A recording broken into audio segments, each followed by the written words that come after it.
Morning. Sorry for that delay there. Unfortunately, my open broadcast system, OBS, was not working properly, so I had to reboot. But it is now. And so today I'm going to be reading from Volume 8 of the collected works of C.G. Jung, The Structure and Dynamics of the Psyche. And I'm reading from his essay entitled The Transcendent Function. This will be part 2 of this reading. So if you've missed part 1, be sure to go back and listen to it later. Part 2 is also self-contained in a sense. And so you can go ahead and listen to this video and then tomorrow or another day go back and listen to part 1. And so I apologize for the inconvenience of my systems not working properly to begin with. Anyway, so here we go. I'm reading from paragraph 151 of volume 8 of the collected works of C.G. Jung. After this digression, let us return to the question of the transcendent function. We have seen that during treatment, actually before I begin this, I wanted to mention one thing. Dr. Jung was very focused on being a psychiatrist, so the people that he had coming to him were people that were troubled and had mental health issues. And so his perception during his lifetime was mainly dealing with those people. And the reason I'm making this available to laymen is because I believe that there are many of us that are not at the level where we need to see a mental health professional. But if we had this information, we could basically heal certain parts of ourselves without having the help of a doctor. I mean, in the same sense that maybe if you have a cut, you can put a Band-Aid on it. But if you have a serious issue, you have to have a doctor. So I'm not presuming that this will help you if you need mental health help. And I am not a mental health professional, so I'm not providing any mental health help here, other than for laymen, because in my own experience, studying Dr. Jung's work has helped me quite a lot, and I want to make that available to people generally. And also, it's my perception that because the Jungian analyst community closely guarded what they were doing for the last 60 years, they've allowed society to just run amok, and they're afraid to talk about it. And I see huge applications for society in general, and I'll talk a bit more about that at the end of this essay. But I think that many of us can heal ourselves, heal our families and relationships with our spouses, and heal our society if we're more cognizant of these ideas. So hello, Martin, welcome, and nice to see you again today. Let me straighten up my hair a little bit. I see I'm looking a little like came directly from the gym, and I didn't provide myself with quite enough time this morning, but here I am, and so we're going to go on with this reading. And so I'm going to start over, and so I'm reading today from the collected works of C.G. Jung, Volume 8, The Structure and Dynamics of the Psyche, and I'm reading from his essay entitled The Transcendent Function. And you'll remember from part 1, the transcendent function is about the interaction between the conscious and the unconscious mind. And in a healthy person, there is communication that's going back and forth all the time. But in people that have mental health problems, that communication is somehow cut off. And so what I'm trying to do is make it possible for you to understand what's coming from your unconscious. For example, most of the things that we remember for whatever reason are at some point numinous to us. And so this morning, if I look outside my window, and I can just maybe show you, we have a little snow on the ground and snow in the trees outside. And whenever I see snow in a pine tree, and you can still see the pine tree, it always puts me back in Kodiak, Alaska, where I lived when I was 6 to 8 years old. And so that's a very fond memory. And so when I see this symbol outside my window on winter mornings, it always puts me back to that time, which was a very happy time for me, even though it was rough living for my parents. For 4 months of our time in Kodiak, we literally lived in a skid shack, which means a shack that was on skids, and it had 3 rooms, very tightly organized. My brother and I slept in the living room on a bunk bed, and we had a single space heater for the whole place, which was in the living room. And I had the top bunk because I was the oldest son, and so I was always cooking because I was always at the top of the room where all the heat was going. But aside from that part of unpleasant memory, most of my time in childhood in Kodiak was quite delightful. And so you can watch the same thing in yourself. So that memory of mine is a memory that I hold in my unconscious, and some anchor will remind me of that memory, and it'll bring it up, and it gives me a very pleasant feeling on a winter's morning like that. And so that's part of healthy functioning between the conscious and the unconscious mind. It's my unconscious giving me a happy memory to think about. Okay, so now I'm going to go back to this. So this is part 2 of the transcendent function, and it is paragraph 151. After this digression, let us return to the question of the transcendent function.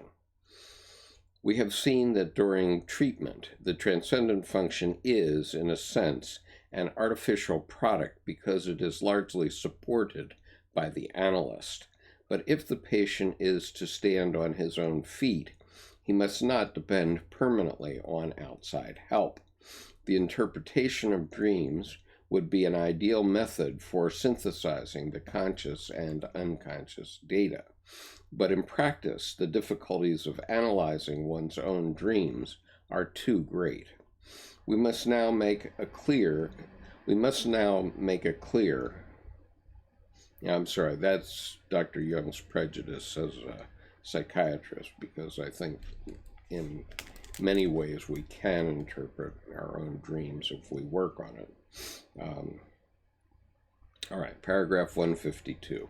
But mind you, he was writing a century ago, and we've come a long way since then.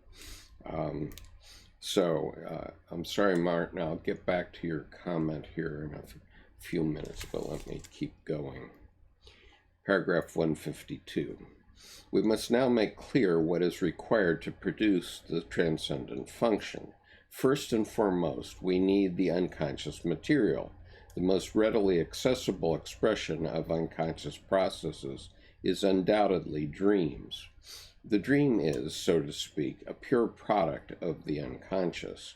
The alterations which the dream undergoes in the process of reaching consciousness, although undeniable, can be considered irrelevant, since they too derive from the unconscious and are not intentional distortions.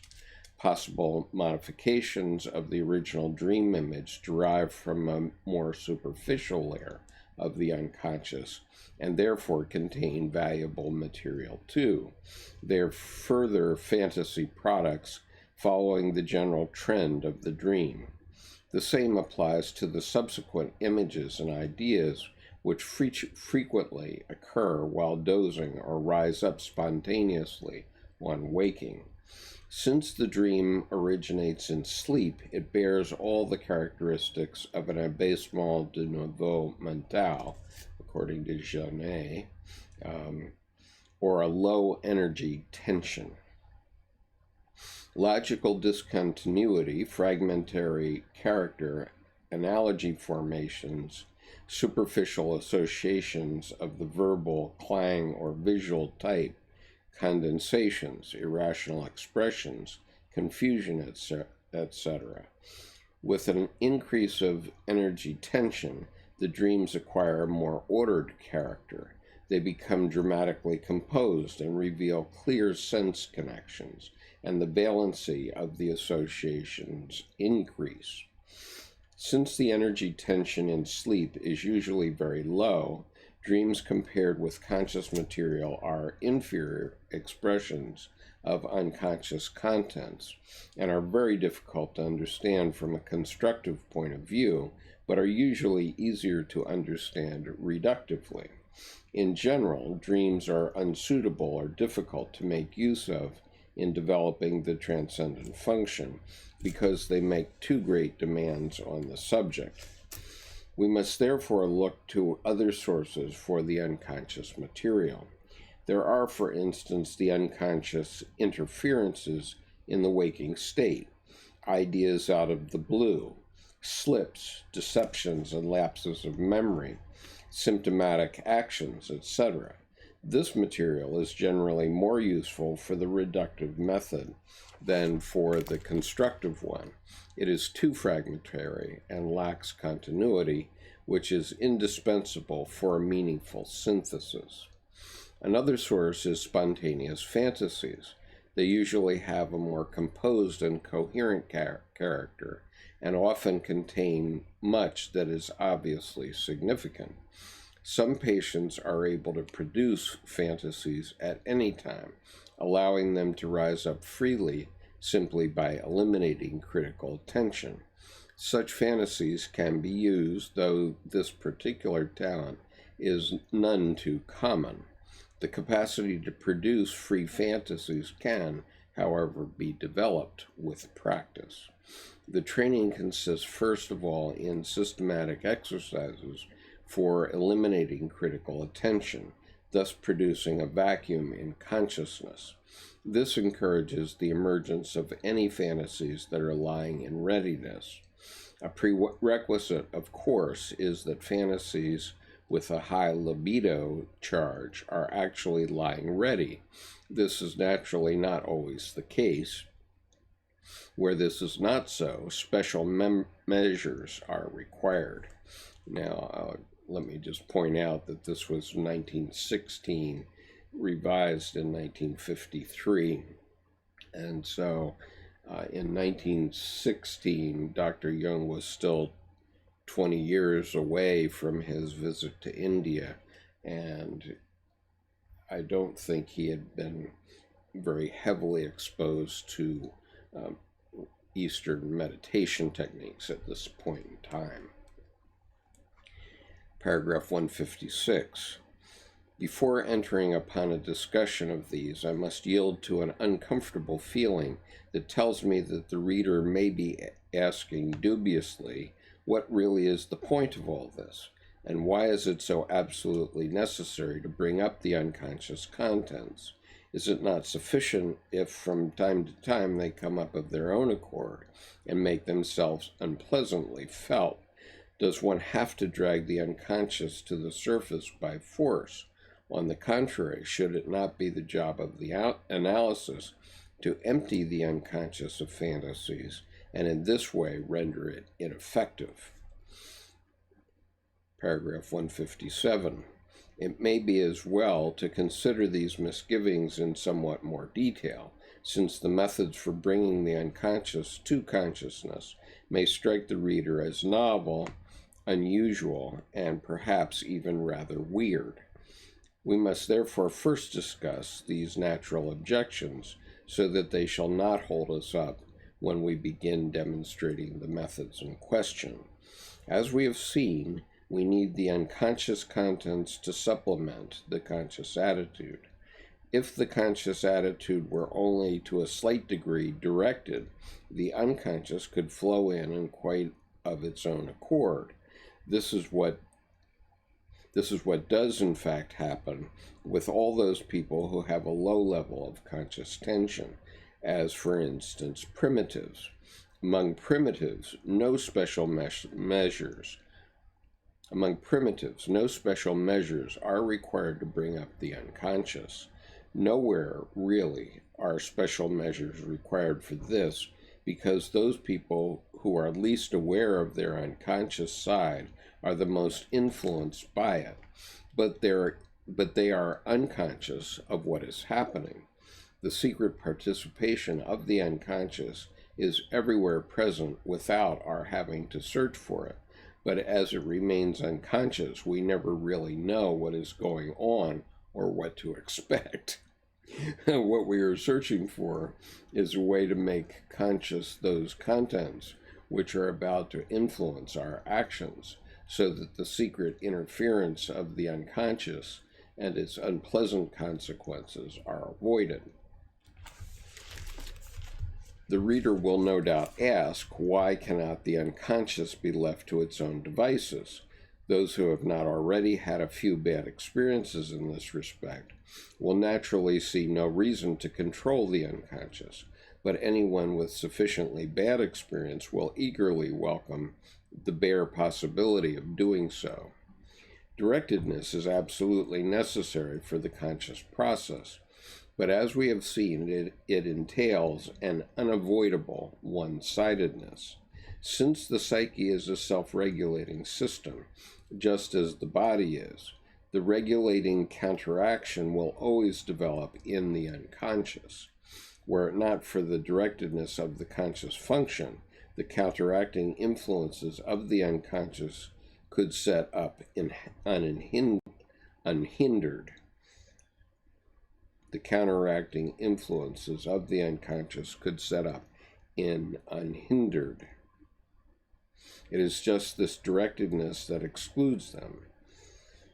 This, of course, does not inhibit the counteraction, which goes on in spite of everything. Its regulating influence, however, is eliminated by critical attention and directed will, because the counteraction as such seems incompatible with the conscious direction. To this extent, the psyche of civilized man is no longer a self-regulating system, but could rather be compared to a machine whose speed regulation is so insensitive that it can continue to function to the point of self-injury, while on the other hand, it is subject to the arbitrary manipulations of a one-sided will. I'll look at your comments now for a couple of minutes. Martin says, I try to look at this as a cognitive function way toward personality, and so the awareness from conscious to unconscious, so that this transcendent function is very interesting. I know it's more than just cognitive, by the way. I guess I can only see it from my introverted intuition dominant function. That's quite possible, and this is sort of a curse for people who are introverted intuitive, and I happen to be one of those too, and I happen to be on the 99th percentile of intuitive. So my curse is that I cannot understand why people who are sensing people don't see what I'm seeing. And so for intuitive, the scale that we're talking about here is the sensing intuitive scale. So a sensing person can get all the facts, that's great. If you're in the military, you want to have all the facts, but doesn't understand necessarily what the big picture is. And so I jokingly say I can show a sensing person 1,000 trees and they won't believe there's a forest, but I can show an intuitive person 3 trees and they assume there's a forest. And so that's the distinction. And so it is difficult, but being conscious of it helps you realize that you have to pay attention to what the others don't get. And Jamie Perez says, first time catching a live stream on the channel, excited to learn more about Jung. There's plenty to go for on the channel. I think there's over 860 videos at this point. So if you're just starting, you might want to begin with playlist JRG1, which was the first year of this group, and then work your way through. Although technically or actually there's no place to start with Dr. Jung. You just have to dive in, and after a while, if you're lucky, you'll be able to swim, or you'll drown and won't get out and won't come out of it for 20 years or so. Sean says, I think that is true, Martin. People who are damaged like schizophrenics have to be healed with feelings rather than thoughts. And I'm going to reserve comment on that because that is a mental health conclusion that I can't necessarily say yes or no about. And symbols as the map for feelings. Well, yeah, again, yes and no, because symbols are actually the synthesis between a thesis and an antithesis. And so people who are neurotic are having depression or whatever it is, and this is based on my layman's understanding, because they are betwixt and between two alternative views of the world. Should I go to college or should I just go get a job? I mean, that, and if you can't decide between those two choices, then you're going to be neurotic because you have your mind fighting both sides of that battle. Should I go to college or should I get a job? And once you make the decision, maybe, or if you can make the decision, maybe you're not neurotic. But if you can't make the decision, then you've got some troubles. And very often, if you're dealing with that particular thesis and antithesis, then you're going to have a symbol come to mind. It might not be in a dream. I mean, you might just get an idea from, as you're going through life, you might all of a sudden see something that tells you, aha, I should go to college, or aha, I would be better off getting a job right now. Doesn't mean that's the final decision, but it might be today's decision. You just don't know. And so Jamie says, oh yeah, I'll definitely check it out. Currently going through the origins and history of consciousness, and I must say it's incredibly profound and insightful, absolutely.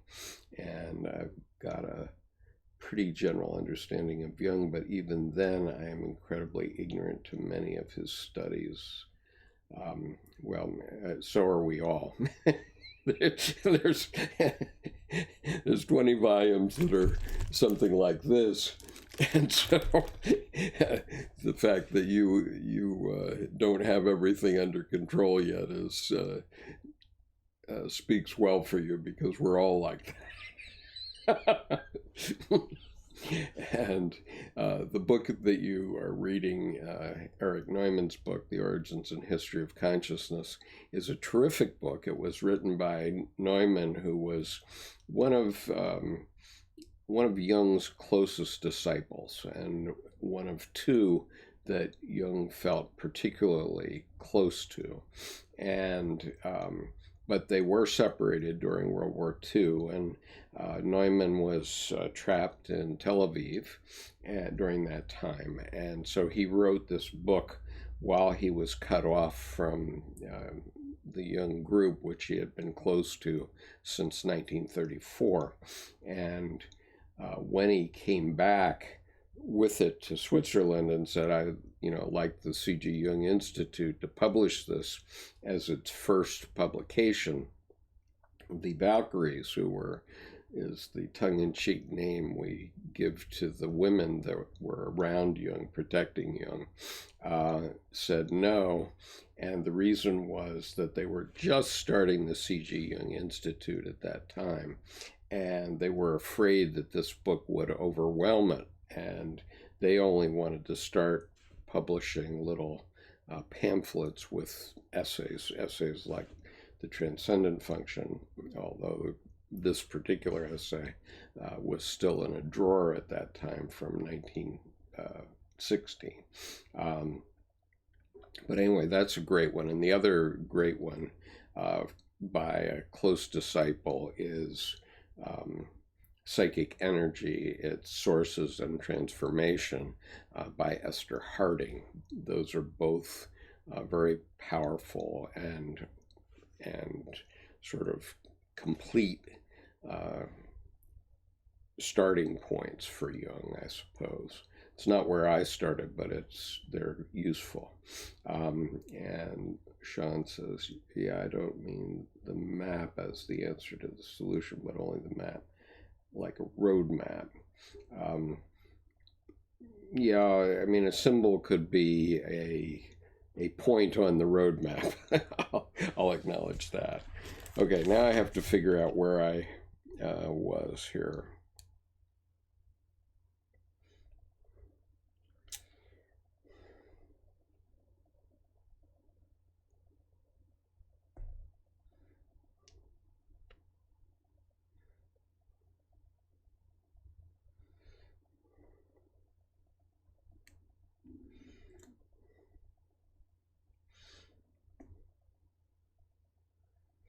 Okay, I'm going to start again from paragraph 159. Oh, no. Let me start. Oh, yeah, I did read about primitives. All right, 159. The reader will no doubt ask, why cannot the unconscious be left to its own devices? Those who have not already had a few bad experiences in this respect will naturally see no reason to control the unconscious, but anyone with sufficiently bad experience will eagerly welcome the bare possibility of doing so.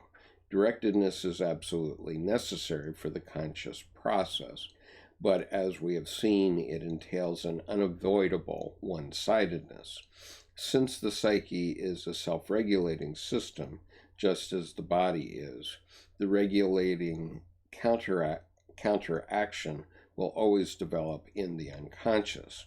Were it not for the directedness of the conscious function, the counteracting influences of the unconscious could set up in unhindered.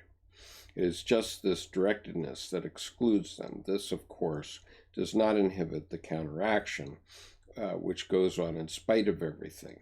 Its regulating influence, however, is eliminated by critical attention and the directed will, because the counteraction as such seems incompatible with the conscious direction. To this extent, the psyche of civilized man is no longer a self-regulating system, but could rather be compared to a machine whose self-regulation is so insensitive that it can continue to function to the point of self-injury, while on the other hand it is subject to the arbitrary manipulations of a one-sided will.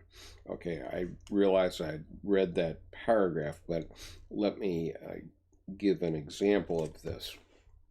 If you have an anima experience, in other words, if you have, if, for example, your unconscious has an image of your anima, and maybe I have my anima image on here still, I'm not sure, I'll have to check, but if your unconscious has an image of your anima, and then you see that woman in the grocery store, you know, your unconscious could make you go over and try to meet that woman, okay?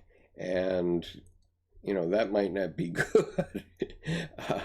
That might not be good, because if you're married or you've got a girlfriend, so, okay, so there's my anima image, which is my mother. And so anytime, and of course my mother was 18 years old and quite lovely at that age. And so anytime I see a woman that sort of matches that idea, I immediately, my anima says, that's the woman for you. And that is still happening to me at age 72. So your anima doesn't stop sending you that message. And so Dr. Jung's point is that we have to keep our ego strong so that we can say to our unconscious, no, you're my anima speaking, and I have a wife, and if I get involved with this woman I just saw in the grocery store, it's going to cause me all kinds of trouble, because I'm going to end up in a love affair or something, and that's going to cause tragic consequences. And so this is why Dr. Jung keeps mentioning this test the spirits idea, which comes in the verse in 1 John 4:1, that you have to test the spirits. You can't just say, well, okay, there's the woman for me, and then so you go meet her and you have a date with her, and you do something on the side, and then either your wife finds out about it, or you have another experience with another woman the following week, and now you've got two anima projections going, plus you have a wife at home. You know, how's that going to work? And so that's why our conscious mind, our ego mind, has to live in the 21st century, and it has to be sensible. But that doesn't stop your anima. This girl here doesn't stop your anima from telling you throughout your life that's the girl for you, or, you know, or if you're a woman, that's the man for you, or if you're gay, that's the partner for you. It could be that, and so your unconscious is telling you that's the one for you, except it'll tell you that every day. And you have to make a distinction. That's why Dr. Jung insists that your ego also must be strong, because your ego has to differentiate between what's right and wrong. Morality is a key element here. Okay, so Sean says, I understand that thinking, particularly the antithesis and the thesis integrated, is a game like cat and mouse with people that are damaged, but I try to heal everyone I encounter. Say, suppose you imagine a dark fissure in their personality, or a crevice in the earth where that symbol appears. Label it the darkness and engage with it as you would your own. You can help people if, you know, if they're not truly mentally ill. You know, you can certainly help people mature and adapt to living in modern society by helping them understand that. That was the point I was making at the beginning of this video, that the reason I'm making these things available, which Dr. Jung wouldn't necessarily approve of, because he's speaking quite conservatively here as one of the first psychiatrists, but in my own experience, if you're aware of these things, not only can you help yourself, but you can help others. And, this is typically how women get through. Okay, women very often have a close friend or close groups that they talk about everything to, and they talk about all of their issues and all their issues with men, and that helps them through life. That helps them adjust through life. It doesn't mean they have to go to a mental health professional all the time. It could be just their girlfriend, over coffee. Men have a harder time because men don't tend to share with other men the same sorts of issues, and so we have to learn to do it one way or another, and that could include an active imagination where you're having a conversation with your own psyche, with your own unconscious. Okay, so I'm going to take Mom away for now. And so Martin says, yes, about the anima, I've met mine in dream and in vision, and I do know the energy, and it can be trouble indeed. I also think there are a few ways this can be mixed up here also, anima, and also a mirror type that shares the opposite of functions. Sure, and this is quite a complicated area, and things can be anywhere on a scale. And so attraction then is just as magnetized, yes. And we often talk about magnetic personalities. And he says, my anima would be my fourth function and on the function axis, and so a sensor and extroverted. Okay, I'm not quite following your point there, Martin.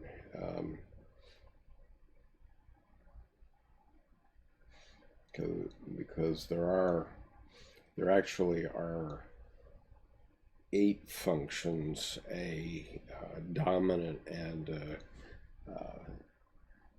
non-dominant side of 4 different scales. And at least when we're thinking about Jungian psychology, that's what we're thinking about. And so the model for this is the Myers-Briggs type indicator. And you can be anywhere on any of those 4 scales. And furthermore, you can switch sides. I mean, you'll have a certain dominant characteristic, like mine is being intuitive, but as I've said a few times, as a Marine, I have been trained to the sensing side. So when I put my Marine uniform on, I definitely switch over to the sensing side, and I leave my intuition turned off as much as I can. But still, I tend to see things more than other people see them. They say the fourth is the doorway to the unconscious in some sense. Well, she sits there, and she's more like a lens, Martin. I don't know if I have on here. At the end of this, I'll show you Dr. Edinger's diagram of the psyche, which might be helpful to you, but I don't have it teed up right here. So let me go on with this reading on the transcendent function, and I'll come back to that at the end. So all right, so I'm going to go on with paragraph 161. Now it is peculiarly of psychic functioning that when the unconscious counteraction is suppressed, it loses its regulating influence. It then begins to have an accelerating and intensifying effect on the conscious process. I'll talk about that at the end. It is as though the counteraction has lost its regulating influence, and hence its energy altogether, for a condition then arises in which not only no inhibiting counteraction takes place, but in which its energy seems to add itself to that of the conscious direction. To begin with, this naturally facilitates the execution of the conscious intentions, but because they are unchecked, they may easily assert themselves at the cost of the whole. For instance, when someone makes a rather bold assertion and suppresses the counteraction, namely a well-placed doubt, he will insist on it all the more to his own detriment. Now, the point that I wanted to make from that paragraph is that we can see this sort of thing happening with our president, who is convinced that he's the only one that can solve things and only his ideas are the right ideas. And he piles on to that point of view, suppresses the counteracting, the appropriate reaction from his unconscious. He doesn't, or he's being actually controlled by his unconscious, so he's not differentiating at the ego level, and that, as we have now been seeing, may work to his detriment, because it's my prediction, and I'll play the role of prophet here, that we will not see an impeachment process, regardless of what happens in current affairs in the next few months, that one of two things will happen. Either we will have an in effect impeachment process that won't be called that through continuing investigations in the Congress, and then the American people will be called upon to decide, rather than the Senate, where it's very unlikely that an impeachment would pass. So either that will happen, or things that we currently don't know in the public space will become so bad that the president will be called upon to resign, and he'll probably try to negotiate a deal which will allow him and his family to walk. I don't know if it'll save his company, but it might save Ivanka and Jared from going to jail, including himself. That would be a possibility, but I'm not predicting. But this is exactly the problem that Dr. Jung is talking about here, where if you get dominated by one-sidedness, and you don't have this regulating function going on between the conscious and the unconscious, you can get yourself in big trouble. And so the president's currently the poster boy for this idea.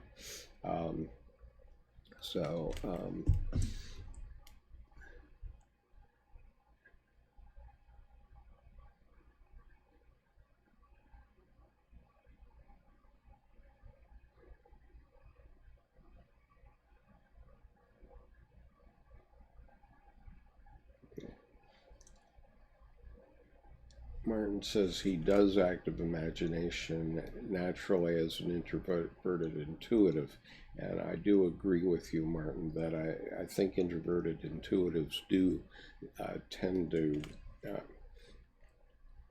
be drawn to active imagination more than others. And Sean says, I think anima is the dexterity which saves you from hell. For example, is the goddess who pulls you out of a bad memory, the split second you're pulled away from any form of hell. That's a valid observation, I think. And why is it not a fantasy? In that sense, there has to be a distinction from just dreaming it. From what? So just dreaming it and fantasy are more or less the same, I think. And dreams and visions and fantasies are messages from the unconscious, and you should regard them as such, I think. Martin says, I agree with Trump. He seems a manifestation of our collective times and why I see change involving a battle with identity and individuation at this time. Well, there's certainly a battle for the individuation of the country right now, and he is instigating that, and it remains to be seen how that will be played out. I see that was active imagination. Mine's active imagination too. I'm just trying to put these paragraphs in a little bit of context so that you can see what I'm trying to think about, because I try to think about these things from a societal or a humanity point of view rather than an individual point of view. Okay, paragraph 161. The ease with which the counteraction can be eliminated is proportional to the degree of dissociability of the psyche and leads to loss of instinct. This is characteristic of, as well as very necessary for civilized man, since instincts in their original strength can render social adaptation almost impossible. It is not a real atrophy of instinct, but in most cases only a relatively lasting product of education, and would never have struck such deep roots had it not served the interests of the individual. Okay, this is fair enough, but let's talk about current events this week in which the Hanoi talks collapsed. I think it's fair to say that the president might have had a perception that if he could cut a deal with Kim Jong-il, he would be praised with the Nobel Peace Prize. And that, in fact, from a logical point of view, a rational point of view, might be true. In other words, if the Korean War could finally be at an end, which it is not, it's only in armistice at the moment, but if it could be finally at an end, and then help could start to flow through to the Korean people, quite rationally, that would look very good to the Nobel Committee. I agree with that from a rational point of view. And so the surprise of our president in the failure to achieve that result comes from the fact that Kim Jong-il and his family have always come from the irrational side. They're not rational. They are instinctive. And from the instinct point of view, he's making his decisions based on staying in power, which is what his family has always done. And so they stay in power at the huge cost of the North Korean people, of course. And the issue with our president and the way the current administration is allowing this to happen is this one between the duality of rationality versus irrationality.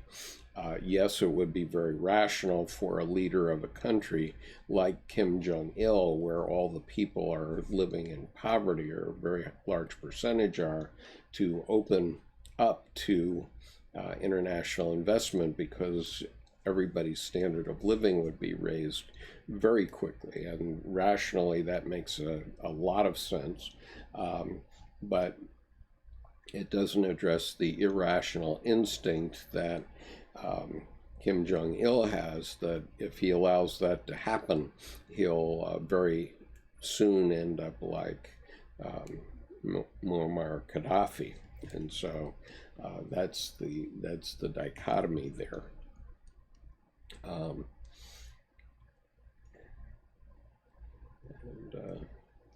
So anyway, paragraph 162. Apart from the everyday cases met with in practice, a good example of the suppression of the unconscious regulating influence can be found in Nietzsche's Zarathustra. The discovery of the higher man and also the ugliest man expresses the regulating influence. For the higher men want to drag Zarathustra down to the collective sphere of average humanity, as it always has been, while the ugliest man is actually the personification of the counteraction. But the roaring lion of Zarathustra's moral conviction forces all these influences, above all the feeling of pity, back again into the cave of the unconscious. Thus, the regulating influence is suppressed, but not the secret counteraction of the unconscious, which from now on becomes clearly noticeable in Nietzsche's writings.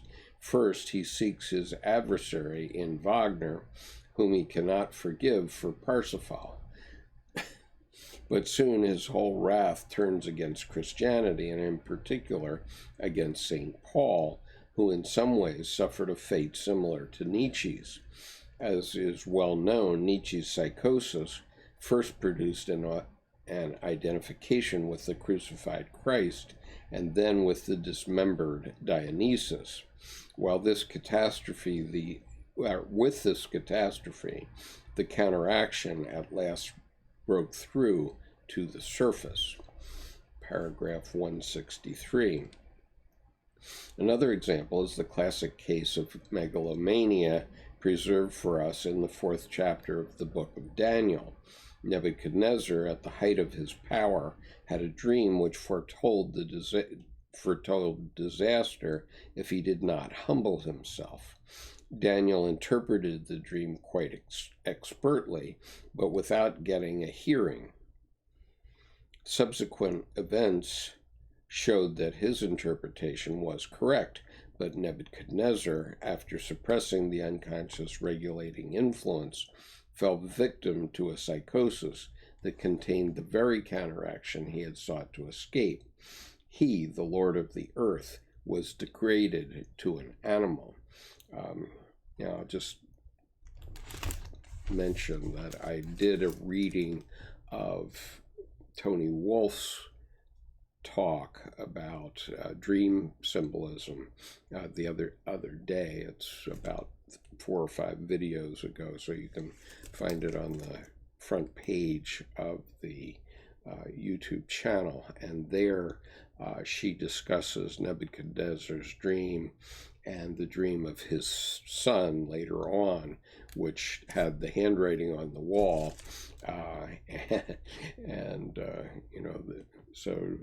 Does the president see the handwriting on the wall? That's the question.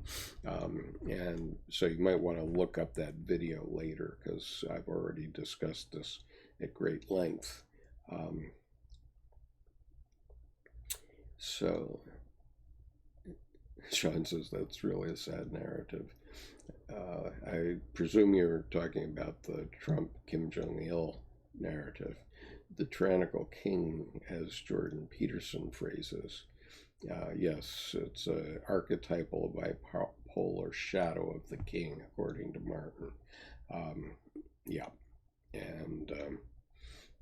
So anyway, going on. Paragraph 164. An acquaintance of mine once told me a dream in which he stepped out into space from the top of a mountain.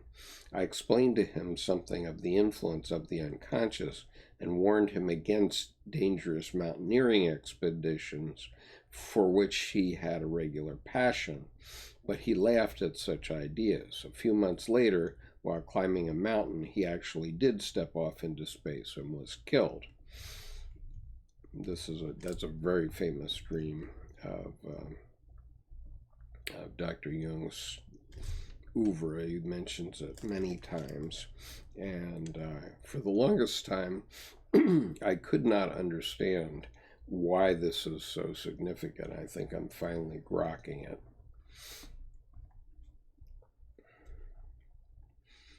Because the unconscious will bring you down one way or another. And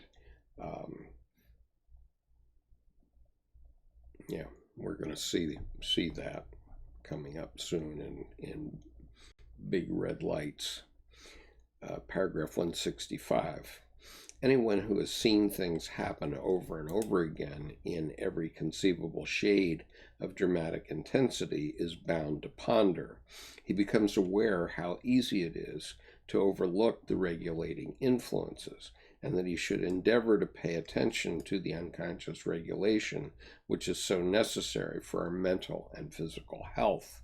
Accordingly, he will try to help himself by practicing self-observation and self-criticism, but mere self-observation and intellectual self-analysis are entirely inadequate as a means of establishing contact with the unconscious. Although no human being can be spared bad experiences, everyone shrinks from risking them, especially if he sees any way by which they might be circumvented. Knowledge of the regulating influences of the unconscious offers just such a possibility and actually does render much bad experience unnecessary. We can avoid a great many detours that are distinguished by no particular attraction, but only by tiresome conflicts. It is bad enough to make detours and painful mistakes in unknown and unexplored territory, but to get lost in inhabited country in broad highways is merely exasperating. What then are the means at our disposal of obtaining knowledge of the regulating factors? If there is no capacity to produce fantasies freely, we have to resort to artificial aid. The reason for invoking such aid is generally a depressed or disturbed state of mind for which no adequate cause can be found.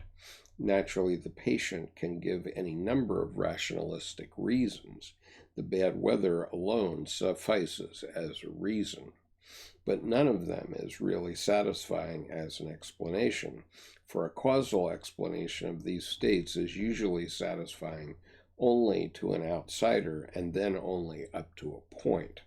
The outsider is content if his causal requirements are more or less satisfied. It is sufficient for him to know where the thing comes from. He does not feel the challenge which, for the patient, lies in the depression.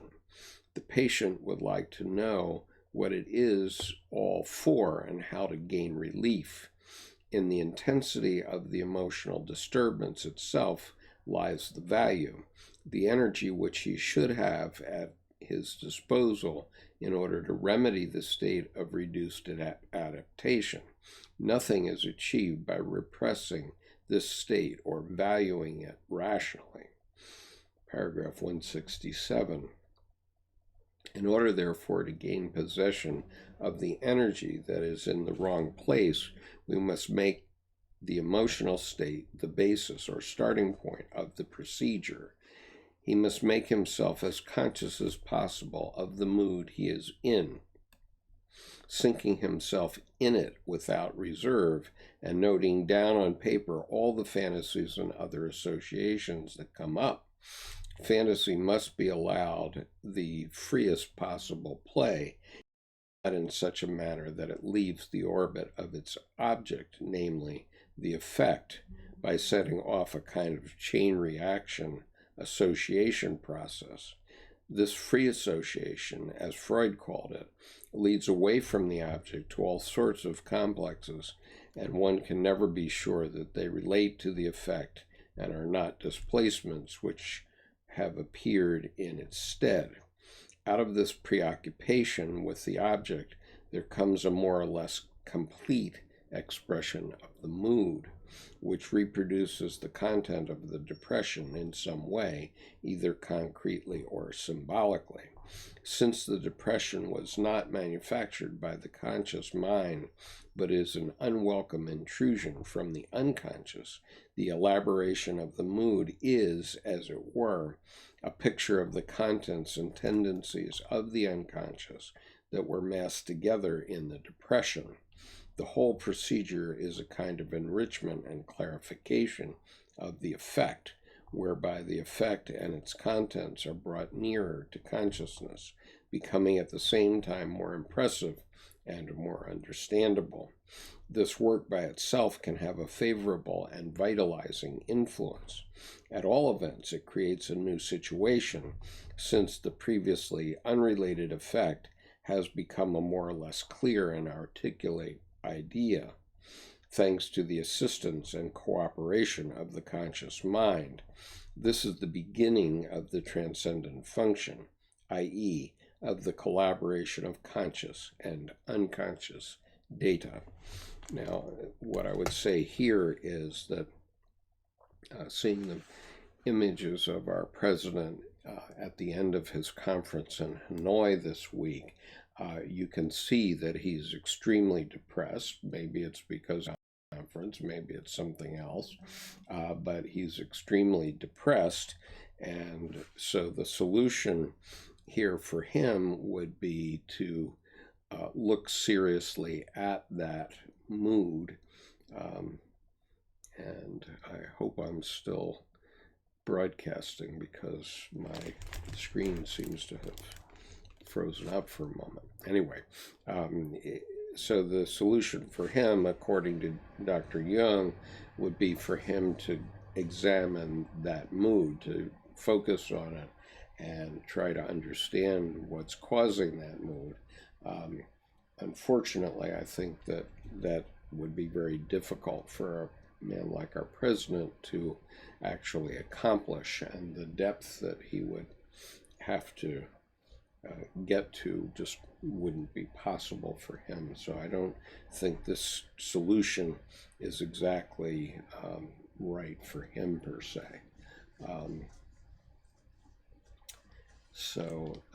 Just read through what I'm seeing here. Martin says, the king of shadow and stuck in child psychology can be the high chair tyrant or the weakling prince. Yes. So they are never full of the king in his fullness. That's a great observation, says Sean. Martin says, ego attaches to the archetype itself in that sense.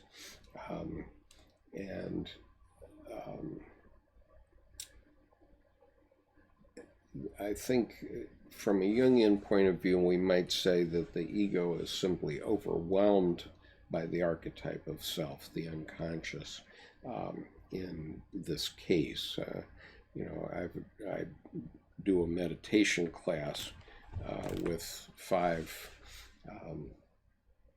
psychologists here in Maryland, and I was advised that the way the president behaves like a bully indicates that he has a very small ego, and it is hardly apparent at all. I mean, we're seeing the archetype playing through almost completely, and this goes back to an old aphorism that my father gave me when I was going to a country school in Papua, Michigan, or outside Papua, Michigan. And I was in the 4th grade, and there was a young farm kid who was considerably bigger than me, and he was bullying me. And my father said to me, well, just remember, Skip, a hard-boiled egg is always yellow inside. And I remember the interesting reaction, because one of the things that went on was there was one drinking fountain in the room for grades 4, 5, and 6, because 4, 5, and 6 were in the same room in this 2-room schoolhouse. And so this bully would often push his way in front of others to get to the drinking fountain. And so one day I just said quietly to him, a hard-boiled egg is always yellow inside. And something snapped in this kid, because he immediately changed his attitude toward me, and we became fast friends after that. And so somehow that statement just got his attention. And let's see. think the fullness of the king possesses all archetypes of intuition, all colors of observation. If you have a full king, maybe so. Sean says, free association, our greatest gift and our greatest curse. It's back now. Video was frozen a little bit, but audio was fine. It seems to have settled. Okay. Unfortunately, we have these problems sometimes with my internet connection, and that's a function of the building in which I live, which is nice, but it's on the far end of the connection for Comcast. Okay, going on.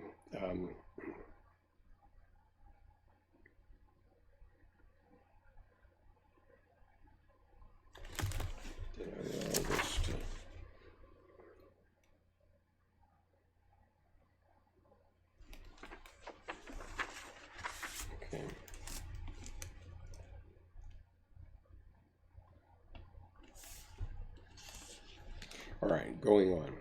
Paragraph 168. The emotional disturbance can also be dealt with in another way, not by clarifying it intellectually, but by giving it visible shape. Patients who possess some talents for drawing or painting can give expression to their mood by means of a picture. It is not important for the picture to be technically or aesthetically satisfying, but merely for the fantasy to have free play and for the whole thing to be done as well as possible. In principle, this procedure agrees with the one first described. Here too a product is created which is influenced by both conscious and unconscious, embodying the striving of the unconscious for the light and the striving of the conscious for substance. And so one thing I would add here is that creativity is always a way to connect to the unconscious. So artistic people frequently have better interaction between the conscious and the unconscious. And it can be very simple, as Dr. Jung says here. And so for the longest time, I was wondering why these adult coloring books have become very popular in the United States. And my wife gave me one a couple of Christmases ago, and I had 24 colored pencils with it. And so I decided, okay, I'm just going to sort of let my hand flow over the pencils, and then I'm going to look at one of the spaces in the coloring book, and I'm going to just randomly pick a pencil based on the way the spirit moves me. And so I would do that and color it in, do that again, color it in, do that again, color it in. I did this for about an hour on the very first picture that I started to paint. And suddenly in an hour, I just burst into tears. And so that's a clear connection between the unconscious and the conscious right there. And it definitely shows this example of how even the most modest creative activity, even in an adult coloring book, can offer you a connection to your unconscious if you don't feel you're getting through to it. That's my experience. And Martin says, art keeps me sane, and that's very true. And the issue is that you have to examine the spirits, because art can also make you insane. And so there are many examples of that, but a famous one is Jackson Pollock, who among other things suffered from alcoholism and ultimately drove a convertible off a cliff with two young women in the car. And so he wasn't able to use his ego to manage the flow of material that was coming through from his unconscious. He was definitely expressing from the unconscious in his drip paintings and so on. And so that makes his art quite profound. But he never was able to regulate it and to live a normal life in the 20th century. And so he ended up killing himself and two women when he was 44 years old. Let's see. It says, I have a sketch in which I let my hand go and found I drew a shaman type figure holding a bag and wore many symbols. That's very interesting. We won't go into analyzing that right now, though, Martin. And Jamie says, I do a similar thing. I call my picture homage to childhood, just letting the hands work and returning to the whimsical natures of creative infancy. Absolutely. I mean, if you need to have this flow between your conscious and your unconscious, which you do need because you need this regulating function, you need it when, as we discussed earlier, when you see the anima woman in the grocery store, you need the regulating function of your ego to say, no, if you go get involved with that woman, it's going to cause you a problem at home. So you need the regulating function, but you also need the flow to have a good life. All right, paragraph 169. Often, however, we find cases where there is no tangible mood or depression at all, but just a general dull discontent, a feeling of resistance to everything, a sort of boredom or vague disgust, an indefinable but excruciating emptiness. In these cases, no definite starting point exists. It would first have to be created. Here, a special introversion of libido is necessary, supported perhaps by favorable external conditions, such as complete rest, especially at night when the libido has in any case a tendency to introversion. And in parentheses, there's a quote, "'Tis night, now do all fountains speak louder, and my soul also is a bubbling fountain," unquote, which comes from Nietzsche, Thus Spake Zarathustra, 31, from the Common Translation, page 156. Okay. Paragraph 170. Critical attention must be eliminated. Visual types should concentrate on the expectation that an inner image will be produced. As a rule, such a fantasy picture will actually appear, perhaps hypnagogically, and should be carefully observed and noted down in writing. Audio-verbal types usually hear inner words, perhaps mere fragments of apparently meaningless sentences to begin with, which, however, should be carefully noted down. Others at such times simply hear their other voice. There are, indeed, not a few people who are well aware that they possess a sort of inner critic or judge who immediately comments on everything they say or do.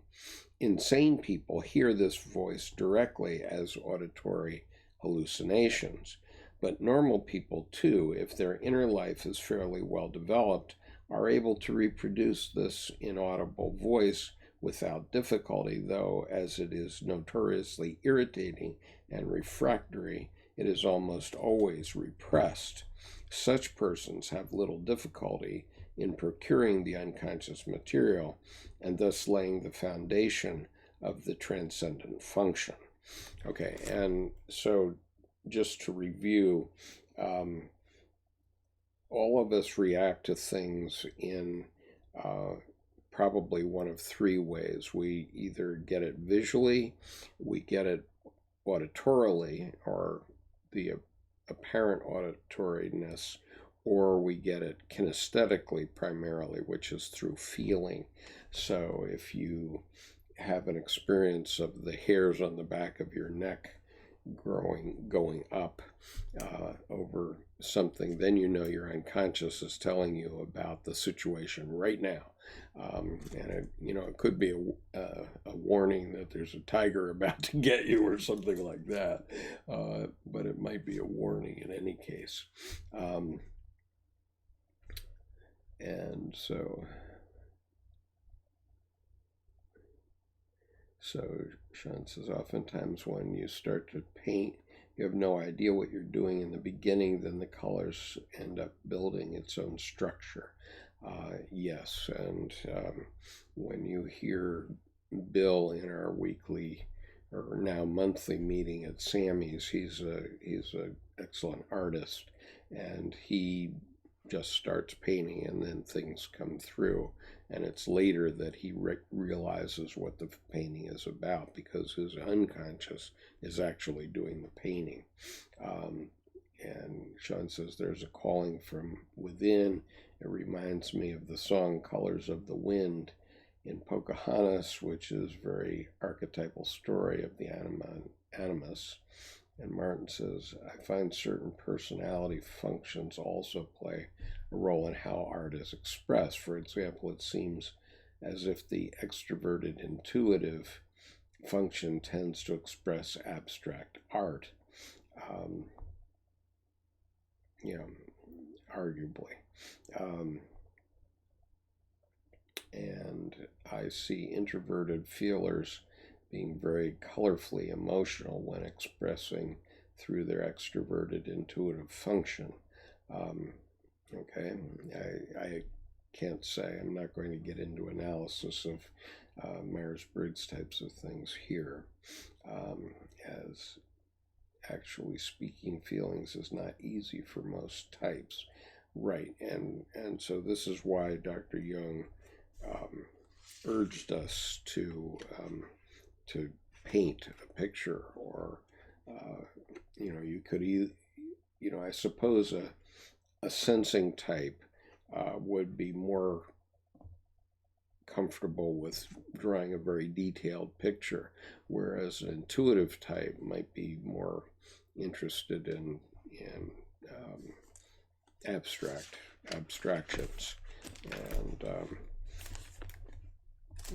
unfortunately, I don't tend to be very feeling oriented with art, so my experiences of feeling when I'm viewing a piece of art are relatively rare. And I've described that in other videos, so I'm not going to go into that here. Okay, paragraph 171. There are others again who neither see nor hear anything inside themselves, but whose hands have the knack of giving expression to the contents of the unconscious. Such people can profitably work with plastic materials. Those who are able to express the unconscious by means of bodily movements are rather rare. Dancers. The disadvantage that movements cannot easily be fixed in the mind must be met by making careful drawings of the movements afterwards, so that they shall not be lost to the memory. Still rarer, but equally valuable, is automatic writing, direct or with the planchette. This too yields useful results. Paragraph 172. We now come to the next question. What is to be done with the material obtained in one of the manners described? To this question there is no a priori answer. It is only when the conscious mind confronts the products of the unconscious that a provisional reaction will ensue, which determines the subsequent procedure. Practical experience alone can give us a clue. So far as my experience goes, there appear to be two main tendencies. One is the way of creative formulation, the other the way of understanding. Paragraph 173. Where the principle of creative formulation predominates, the material is continually varied and increased until a kind of condensation of motifs into more or less stereotyped symbols takes place. These stimulate the creative fantasy and serve chiefly as aesthetic motifs. This tendency leads to the aesthetic problem of artistic formulation. Paragraph 174. Where, on the other hand, the principle of understanding predominates, the aesthetic aspect is of relatively little interest and may occasionally even be felt as a hindrance. Instead, there is an intensive struggle to understand the meaning of the unconscious product. And so, in my own experience, when you have these reactions from the unconscious, for me, I did look for meaning. And so, as many of you may know from my Pollock experience, it took 20 years for me to get the meaning. When I saw this Pollock on the wall of the Boston Museum of Art, and it caused me to burst into sobbing tears, I had no clue where that came from, and I searched for the meaning of it for 20 years, and finally Bill from our local group, just with 2 words, connected me with the meaning. And at that same show, there was another exhibit, which was a table and chairs, but 3 times normal size. And so you walk into the gallery where this thing is. It was a table and 6 chairs, and you walk in and the table's way up above your head, and you walk under it, and instantly you feel like you're 3 years old. And so the meaning of that is pretty clear. I mean, it's putting you back in childhood right away. But the other experience that I had at the same show with the Pollock, it just took me 20 years to get it.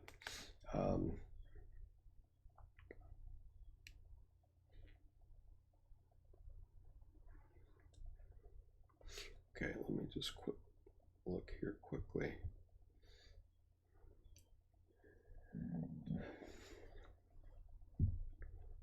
So, right, Sean is pointing out that feelings are very complex and they're often very hard to express. And I don't think the same happy or the same sad is recurring, rather a new experience, very likely. And Martin says, yes, same, Skip. Both our feeling functions are extroverted, mine in 2nd and yours in the 4th. And so we can be moved from intuitive and from outside sources. Inside, I am not feeling as such. Right, okay, so Sean says neurobiology might as well be its own universe. And so everybody's smiling and greeting. So moving on. Paragraph 175. Whereas aesthetic formulation tends to concentrate on the formal aspect of the motif, an intuitive understanding often tries to catch the meaning from barely adequate hints in the material without considering those elements which come to light in a more careful formulation. Paragraph 176. Neither of these tendencies can be brought about by an arbitrary effort of will. They are far more the result of the peculiar makeup of the individual personality. Both have their typical dangers and must lead one, and may lead one astray. The danger of the aesthetic tendency is overvaluation of the formal or artistic worth of the fantasy productions. The libido is diverted from the real goal of the transcendent function and sidetracked into purely aesthetic problems of artistic expression. The danger of wanting to understand the meaning is overvaluation of the content, which is which is subjected to intellectual analysis and interpretation so that the essentially symbolic character of the product is lost. Up to a point, these bypaths must be followed in order to satisfy aesthetic or intellectual requirements, whichever predominate in the individual case. But the danger of both these bypaths is worth stressing, for after a certain point of psychic development has been reached, the products of the unconscious are greatly overvalued precisely because they were boundlessly undervalued before.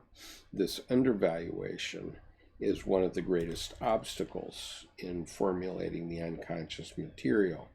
It reveals the collective standards by which anything individual is judged. Nothing is considered good or beautiful that does not fit into the collective schema. Though it is true that contemporary art is beginning to make compensatory efforts in this respect, what is lacking is not the collective recognition of the individual product, but its subjective appreciation, the understanding of its meaning and value for the subjects. This feeling of inferiority for one's own product is, of course, not the rule everywhere. Sometimes we find the exact opposite, a naive and uncritical overvaluation coupled with the demand for collective recognition once the initial feeling of inferiority has been overcome.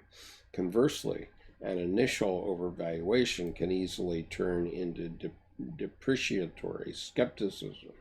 These erroneous judgments are due to the individual's unconsciousness and lack of self-reliance.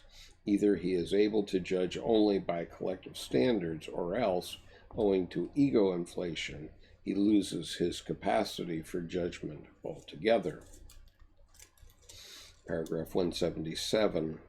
One tendency seems to be the regulating principle of the other.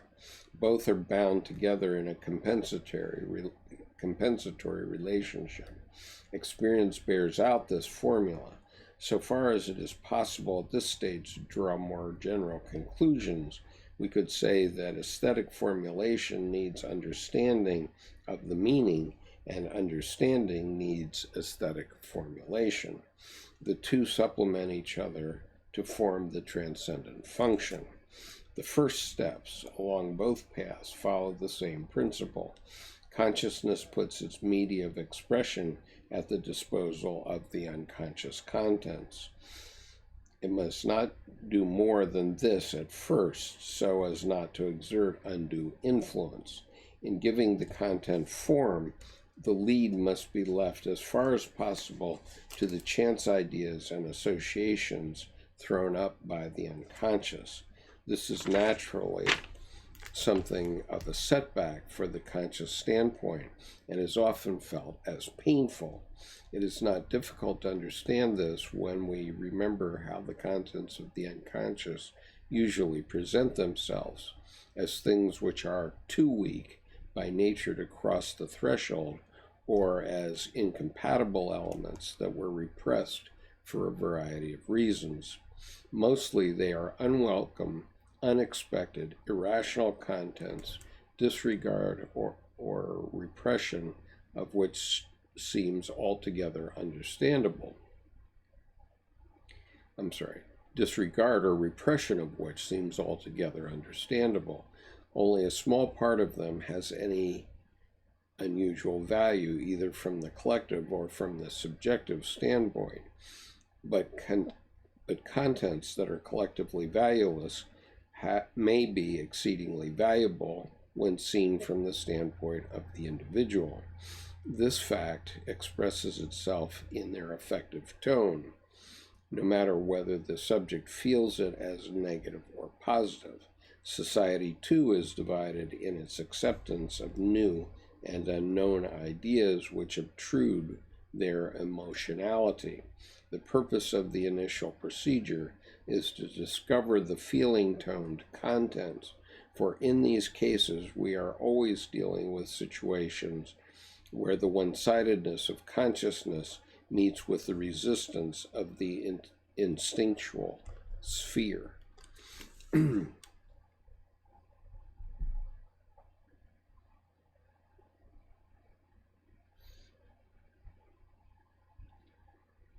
Thomas says, leaping ahead, paragraph 177. Am I up to that? Okay, I'm on 179 now. Paragraph 177 seems important, where we yoke together the aesthetic formulation of the unconscious material with the understanding of it. You have then a conscious artist at work. And Sean says, wow, that's a great perspective. By focusing on it at some level, you're delineating the point too much by the mere fact of observing it. And Granada says, just let it flow like water. You can't grasp water. And Sean says, Bruce Lee. Granada says, basically, yes. Sean says, I actually have a paper on my wall that says, should you be practicing? And it has Bruce Lee's face and a flowchart that basically says, yes, at all times. That's awesome. Thomas says, it's as though an artist brings something forth without critically analyzing it at first. If they did, they'd probably freeze up and process up the process. Later, perhaps a day or a week later, they can look at it with that understanding tendency and thereby understand a bit better what they have brought forth, easier written than done. Yeah, absolutely. Okay, paragraph 179. The two ways do not divide until the aesthetic problem becomes decisive for the one type of person and the intellectual moral problem for the other. The ideal case would be if these two aspects could exist side by side or rhythmically succeed each other. That is, if there were an alternation of creation and understanding. It hardly seems possible for the one to exist without the other, though it sometimes does happen in practice. The creative urge seizes possession of the object at the cost of its meaning, or the urge to understand overrides the necessity of giving it form. The unconscious contents want first of all to be seen clearly, which can only be done by giving them shape, and to be judged only when everything they have to say is tangibly present.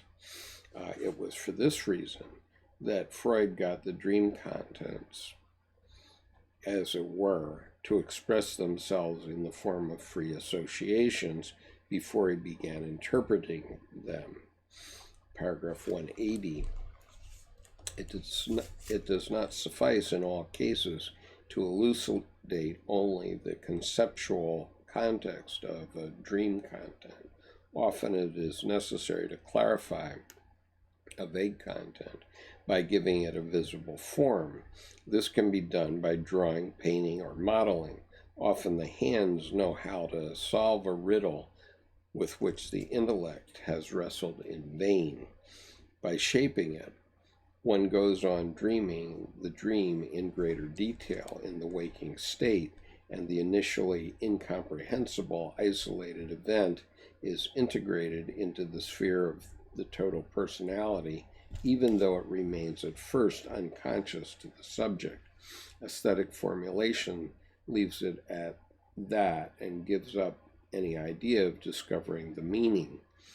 This sometimes leads patients to fancy themselves artists, misunderstood ones, naturally. The desire to understand, if it dispenses with careful formulation, starts with a chance idea or association, and therefore lacks an adequate basis. It has better prospects of success if it begins only with the formulated product. The less the initial material is shaped and developed, the greater is the danger that understanding will be governed not by the empirical facts, but by theoretical and moral considerations. The kind of understanding with which we are concerned at this stage consists in a reconstruction of the meaning that seems to be immanent in the original chance idea. It is evident that such a procedure can legitimately take place only when there is sufficient motive for it. Equally, the lead can be left to the unconscious only if it already contains the will to lead. This naturally happens only when the conscious mind finds itself in a critical situation. Once the unconscious content has been given form and the meaning of the formulation is understood, the question arises as to how the ego will relate to this position and how the ego and the unconscious are to come to terms. This is the second and more important stage of the procedure, the bringing together of opposites for the production of a third transcendent function. At this stage, it is no longer the unconscious that takes the lead, but the ego. Paragraph 182. We shall not define the individual ego here, but shall leave it in its banal reality as that continuous center of consciousness whose presence has made itself felt since the days of childhood. It is confronted with a psychic product that owes its existence mainly to an unconscious process and is therefore in some degree opposed to the ego and its tendencies. Paragraph 183. This standpoint is essential in coming to terms with the unconscious. The position of the ego must be maintained as being equal value to the counterposition of the unconscious. Let me read that again. This standpoint is essential in coming to terms with the unconscious. The position of the ego must be maintained as being of equal value to the counterposition of the unconscious, and vice versa. This amounts to a very necessary warning, for just as the conscious mind of civilized man has a restrictive effect on the unconscious, so the rediscovered unconscious often has a really dangerous effect on the ego. In the same way that the ego suppressed the unconscious before a liberated unconscious can thrust the ego aside and overwhelm it, there is a danger of the ego losing its head, so to speak, that it will not be able to defend itself against the pressure of effective factors, a situation often encountered at the beginning of schizophrenia. This danger would not exist or would not be so acute if the process of having it out with the unconscious could somehow divest the effects of their dynamism. And this is what does in fact happen when the counterposition is aestheticized or intellectualized. But the confrontation with the unconscious must be a many-sided one, for the transcendent function is not a partial process running a conditioned course. It is a total and integral event in which all aspects or should be included. The effect must therefore be deployed in its full strength. Aestheticization and intellectualization are excellent weapons against dangerous effects, but they should be used only when there is a vital threat, and not for the purpose of avoiding a necessary task. Thanks to a fundamental insight of Freud, we know what emotional factors must be given full consideration in the treatment of neurosis. The personality as a whole must be taken seriously into account, and this applies to both parties, the patient as well as the analyst. How far the latter may hide behind the shield of theory remains a delicate question to be left to his discretion. At all events, the treatment of neurosis is not a kind of psychological water gear, but a renewal of the personality. Okay, let me read that again.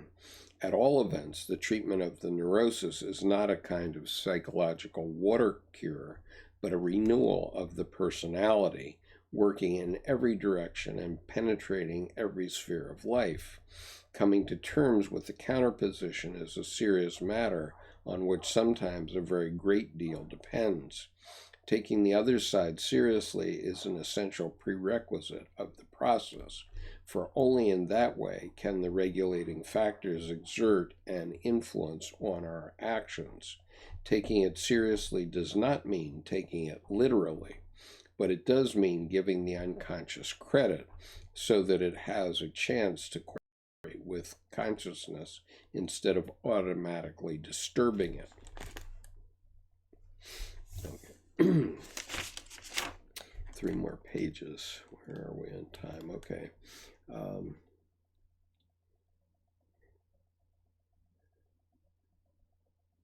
And Thomas repeats often, the hands know how to solve a riddle with which the intellect has wrestled in vain. That is definitely true. And so if you're ever stuck in an issue, you're probably better off going out and getting some modeling clay and starting to work with it, or start drawing a picture even if it's a bad one, because that will get the flow going.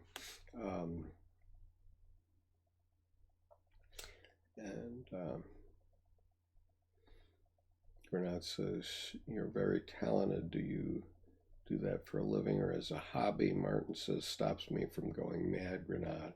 I do want to let it be a source of income in which I am trying to put it in place. I've used my creativity and received money from it in the past. Hopefully I will go freelance next year. That would be a great result.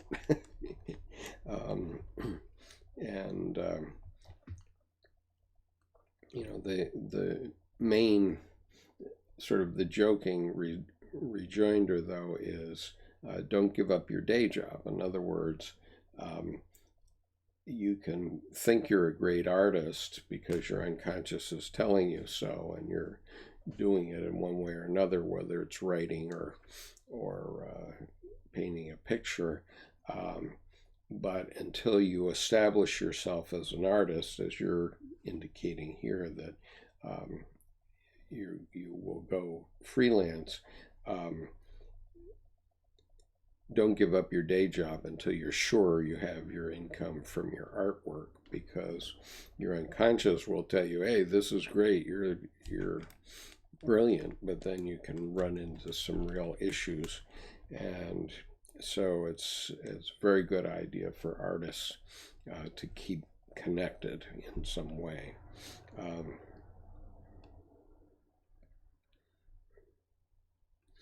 So paragraph 185, thus in coming to terms with the unconscious, not only is the standpoint of the ego justified, but the unconscious is granted the same authority.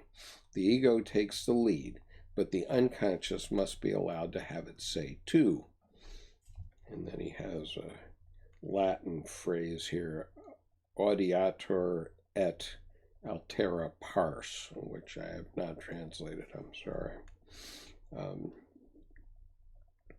So it's audiatur et altera pars, P-A-R-S.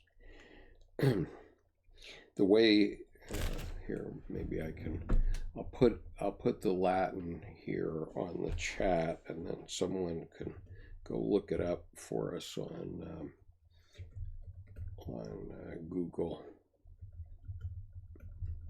while I keep reading. That's the Latin.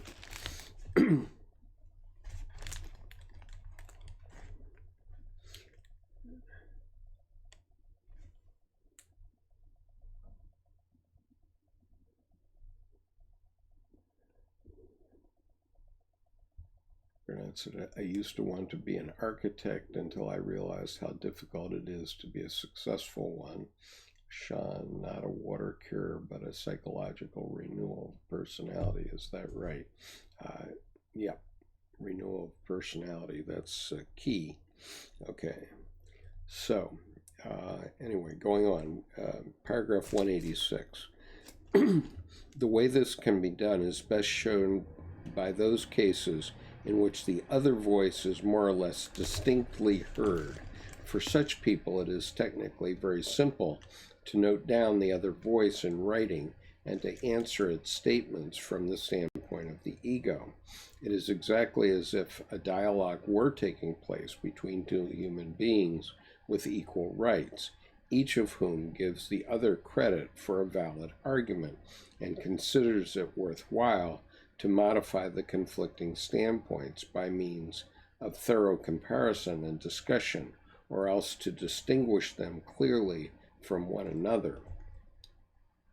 Since the way to agreement seldom stands open, in most cases a long conflict will have to be borne, demanding sacrifices from both sides.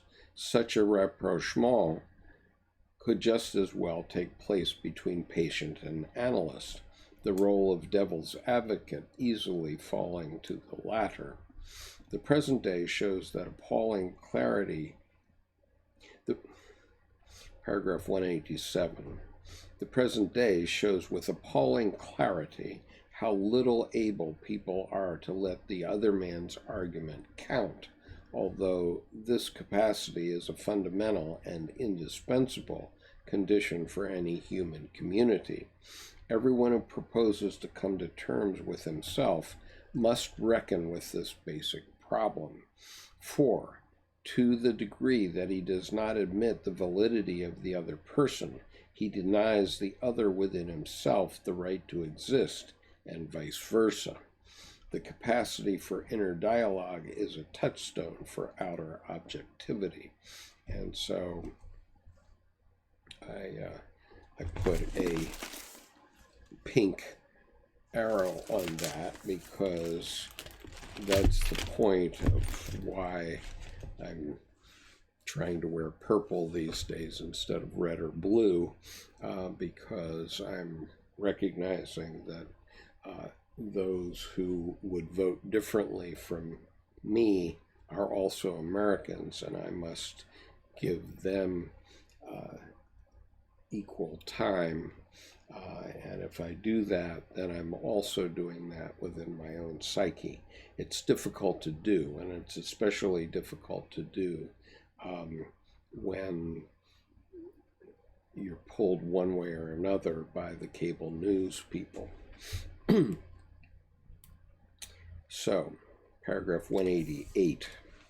Simple as the process of coming to terms may be in the case of the inner dialogue, it is undoubtedly more complicated in other cases where only visual products are available. Speaking a language which is eloquent enough for one who understands it, but which seems like a deaf and dumb language to one who does not. Faced with such products, the ego must seize the initiative and ask, how am I affected by this sign? How am I affected by this sign? This Faustian question can call forth an illuminating answer.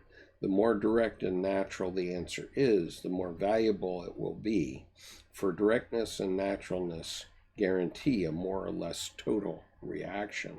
It is not absolutely necessary for the process of confrontation itself to become conscious in every detail. Very often, a total reaction does not have at its disposal those theoretical assumptions, views, and concepts which would make clear apprehension possible. I'll read that sentence again. Very often, a total reaction does not have at its disposal those theoretical assumptions, views, and concepts which would make clear apprehension possible. In such cases, one must be content with the wordless but suggestive feelings which appear in their stead and are more valuable than clever talk, which are more valuable than clever talk. So let me read that sentence again. In such cases, one must be content with the wordless but suggestive feelings which appear in their stead and are more valuable than clever talk. And so I think in terms of political psychology, we have to look at the other side and ask ourselves, how am I affected by this sign? In other words, how does the opposite position affect me? And then note our feelings in conjunction with that. And noting our feelings can be more helpful than clever talk about it. Paragraph 189, the shuttling to and fro of arguments and effects represents the transcendent function of opposites. The confrontation of the two positions generates a tension charged with energy and creates a living third thing, not a logical stillbirth in accordance with the principle tertium non datur, but a movement out of the suspension between opposites, a living birth that leads to a new level of being, a new situation. The transcendent function manifests itself as a quality of conjoined opposites. So long as these are kept apart, naturally for the purpose of avoiding conflict, they do not function and remain inert.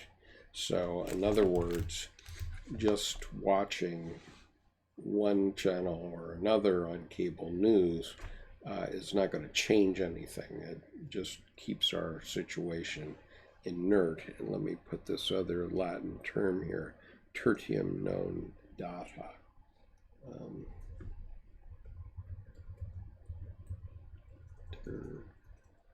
Tertium non datur. Okay, so if anybody has time to look that up. Thomas says writing in dialogue with oneself can be a very useful thing to do, even if you're writing fiction. Absolutely. And John says, thanks, Thomas. That's a unique way of writing. I wrote half a book in a short amount of time, but I haven't touched it recently. Dialogue is always good in novels. It keeps things moving.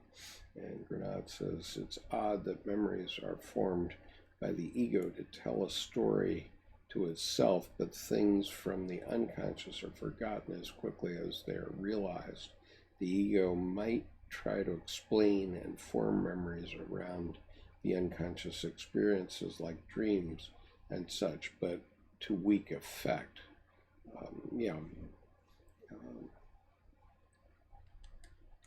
Okay, paragraph 190.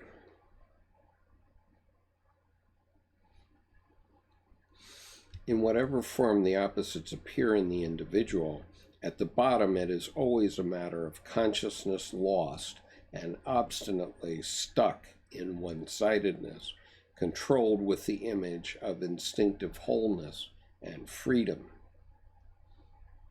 This presents a picture of the anthropoid and archaic man with, on the one hand, his supposedly uninhibited world of instinct, and on the other, his often misunderstood world of spiritual ideas, who, compensating and correcting our one-sidedness, emerges from the darkness and shows us how and where we have deviated from the basic pattern and crippled ourselves psychically.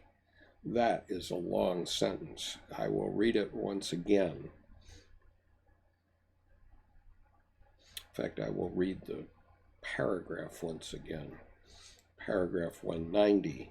In whatever form the opposites appear in the individual, at bottom it is always a matter of consciousness lost and obstinately stuck in one-sidedness, confronted with the image of instinctive wholeness and freedom.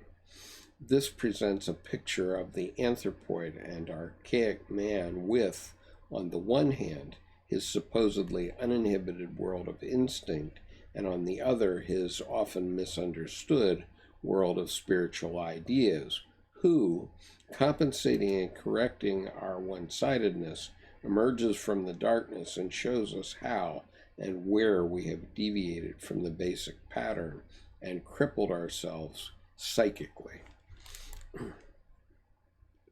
Paragraph 191. I must content myself here with the description of the outward forms and possibilities of the transcendent function. Another task of greater importance would be the description of its contents. There is already a mass of material on this subject, but not all the difficulties in the way of exposition have yet been overcome.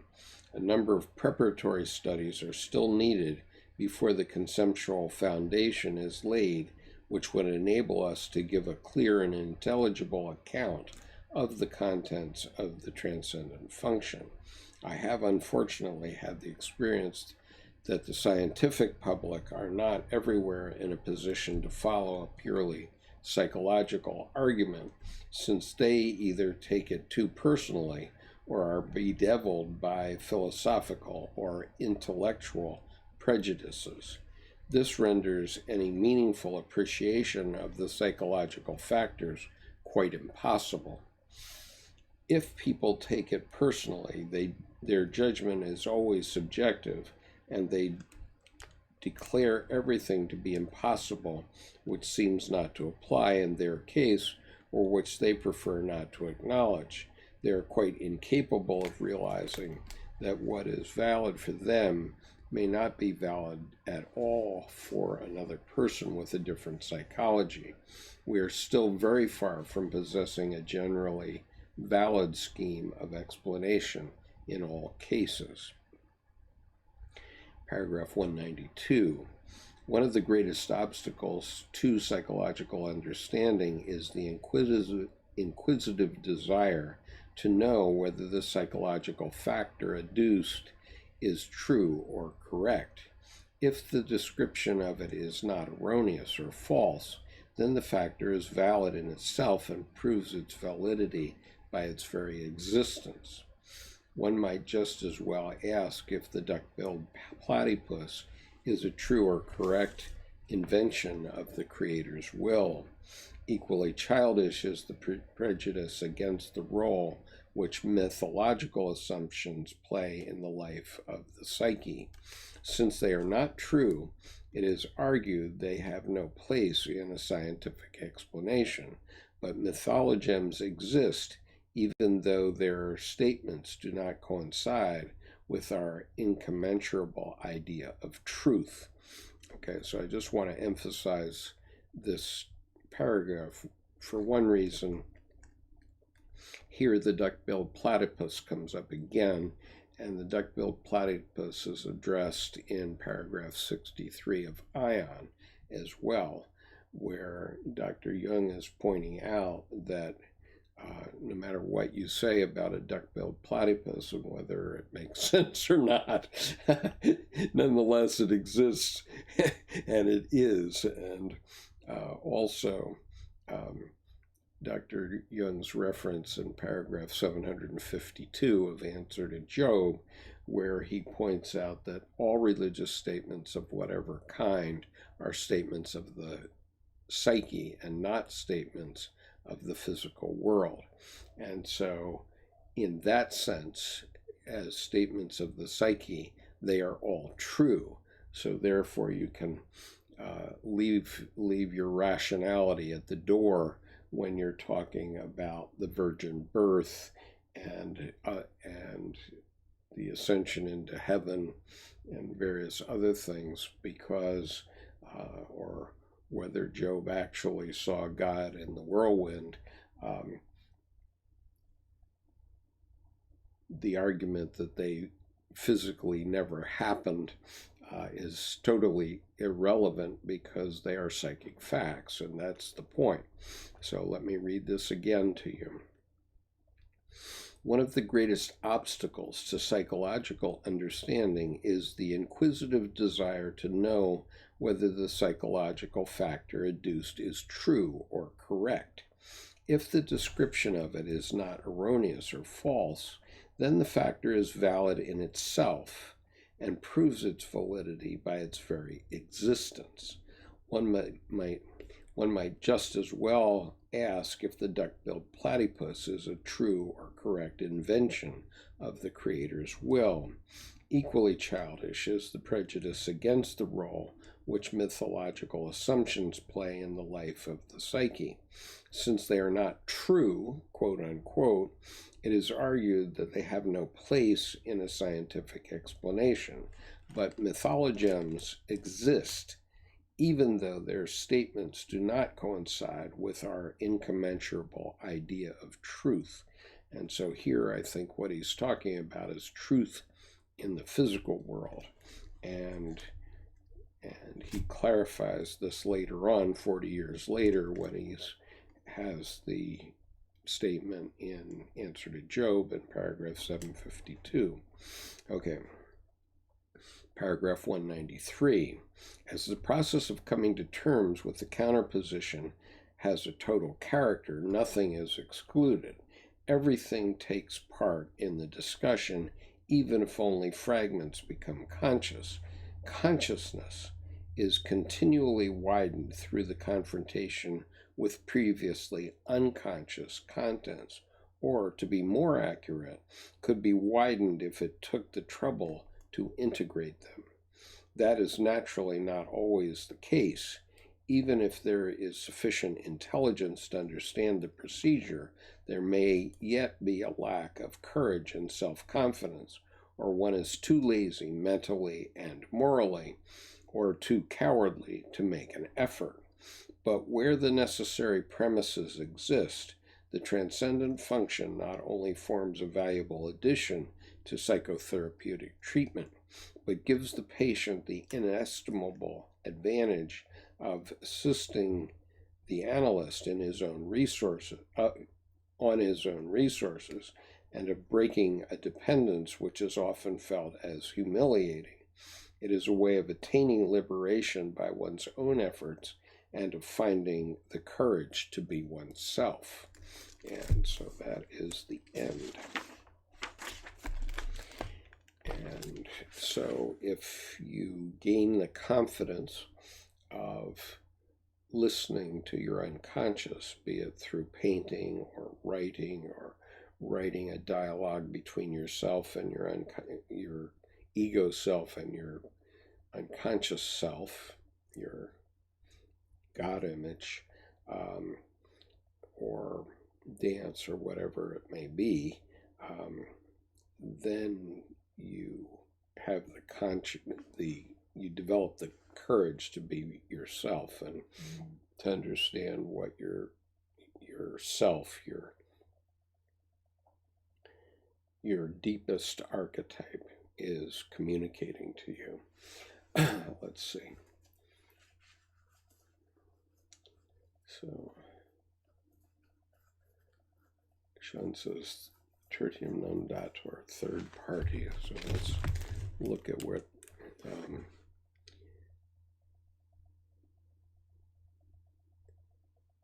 okay, so here I'll read the sentence again. The confrontation of the two positions generates a tension charged with energy and creates a living third thing, not a logical stillbirth in accordance with the principle tertium non datur, but a movement out of the suspension between the opposites, a living birth that leads to a new level of being, a new situation. So this is... So it's not a logical stillbirth in the sense that the third thing, there's no data about the third thing, but it's a living thing, a living birth that lives between the conscious and the unconscious in this case. And Thomas says, the reconciling third, not logically foreseeable, characteristic of a resolution in a conflict situation when the tension between opposites has been held in consciousness. The transcendent function, Jung is apparently saying in the last paragraph, is a way for us to analyze ourselves and break free of analysis. Absolutely. And that reminds me, I want to get another quote. many of my written dialogues or dual logs on later examination seem to be between the male side of me and the female side of me. That's interesting, Thomas.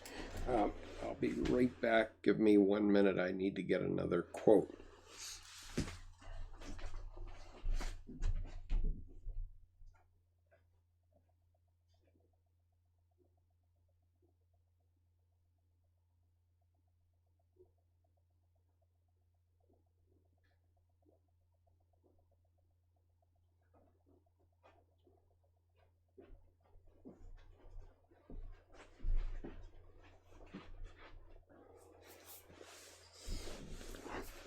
Okay, last night I was reading various quotes out of this book, which I keep by my bedside, the quotable Jung.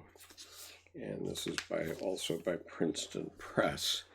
And it contains a very valuable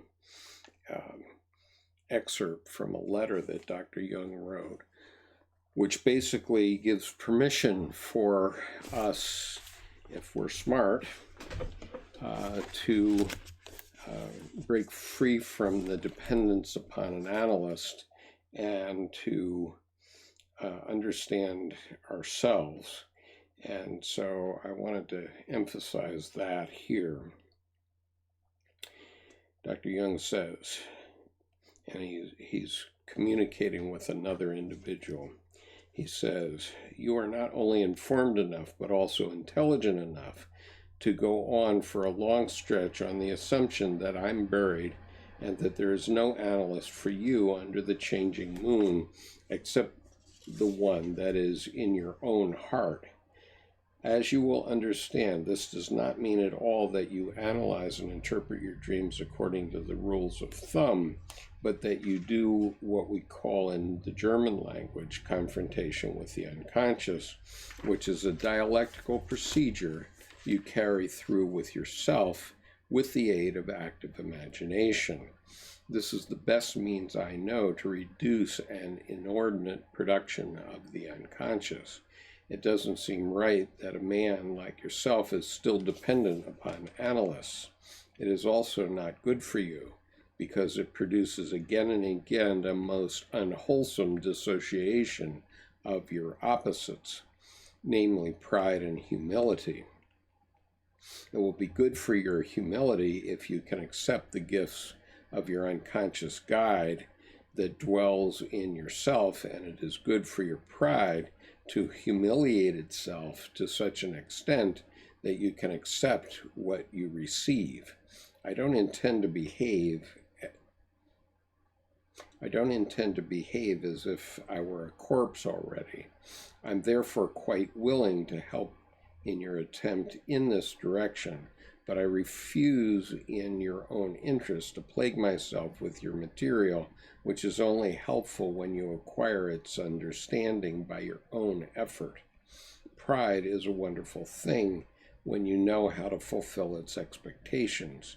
Did you never ask yourself who my analyst is?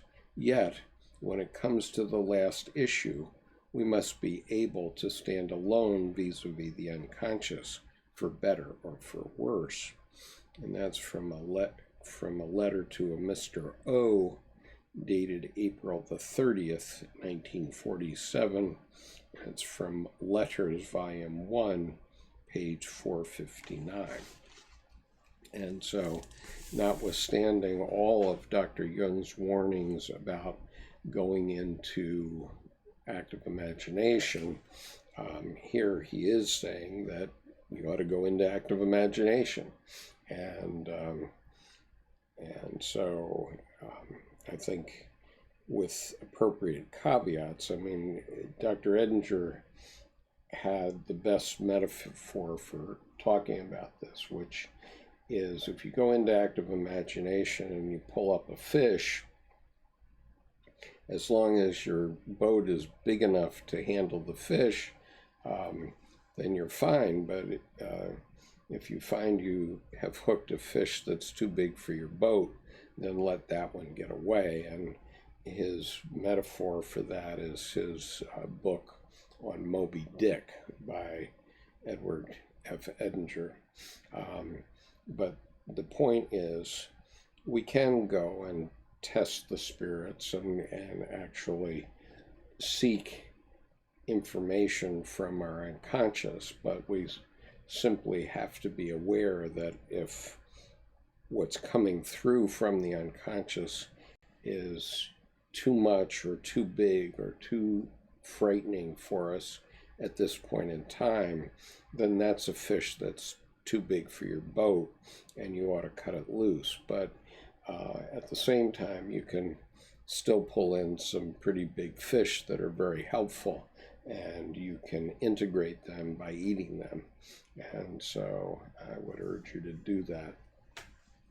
And that's why I'm doing these videos, is to make available the idea that you don't have to have a mental health problem in order to benefit from Dr. Jung's writing, that all of us can study Dr. Jung's writing, and that can help us regulate our own mental health all through life. And if you start to get into something that's too big for your boat, then either cut it loose, or then you need to go talk to an analyst perhaps to help you with your big fish. But if you're just getting medium-sized fish that are appropriate for dinner, then bring them home and assimilate them.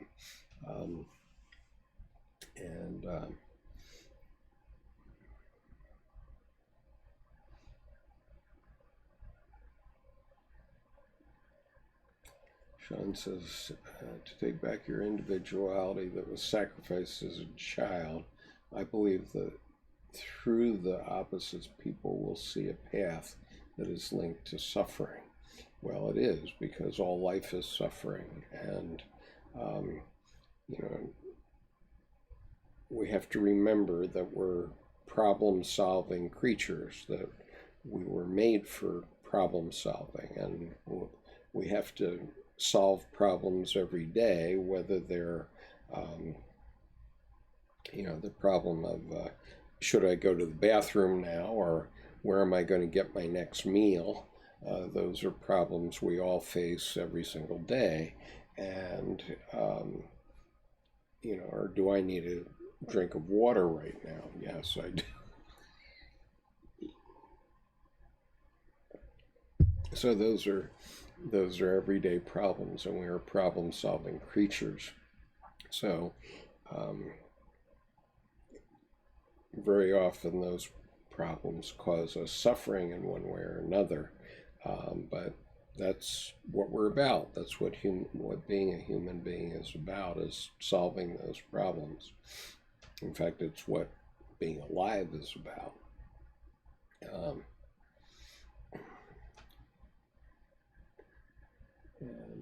Bernard says, but it is difficult to know if you are on the right path at the time. It only becomes so in hindsight. That is the part that is hard to deal with. Well, Granada, I would say that you can always reflect, and when you're on a path and you're not sure, then probably an active imagination is worthwhile, because then you can try to put yourself on another path or an opposite path and see how that fits.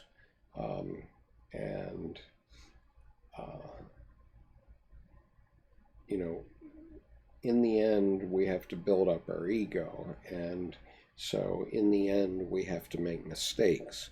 And so that's the Job archetype of contest, defeat, lamentation, and rebirth. Every time you go through that cycle, you strengthen your ego, and as your ego gets stronger, you can decide on bigger choices, let's say, and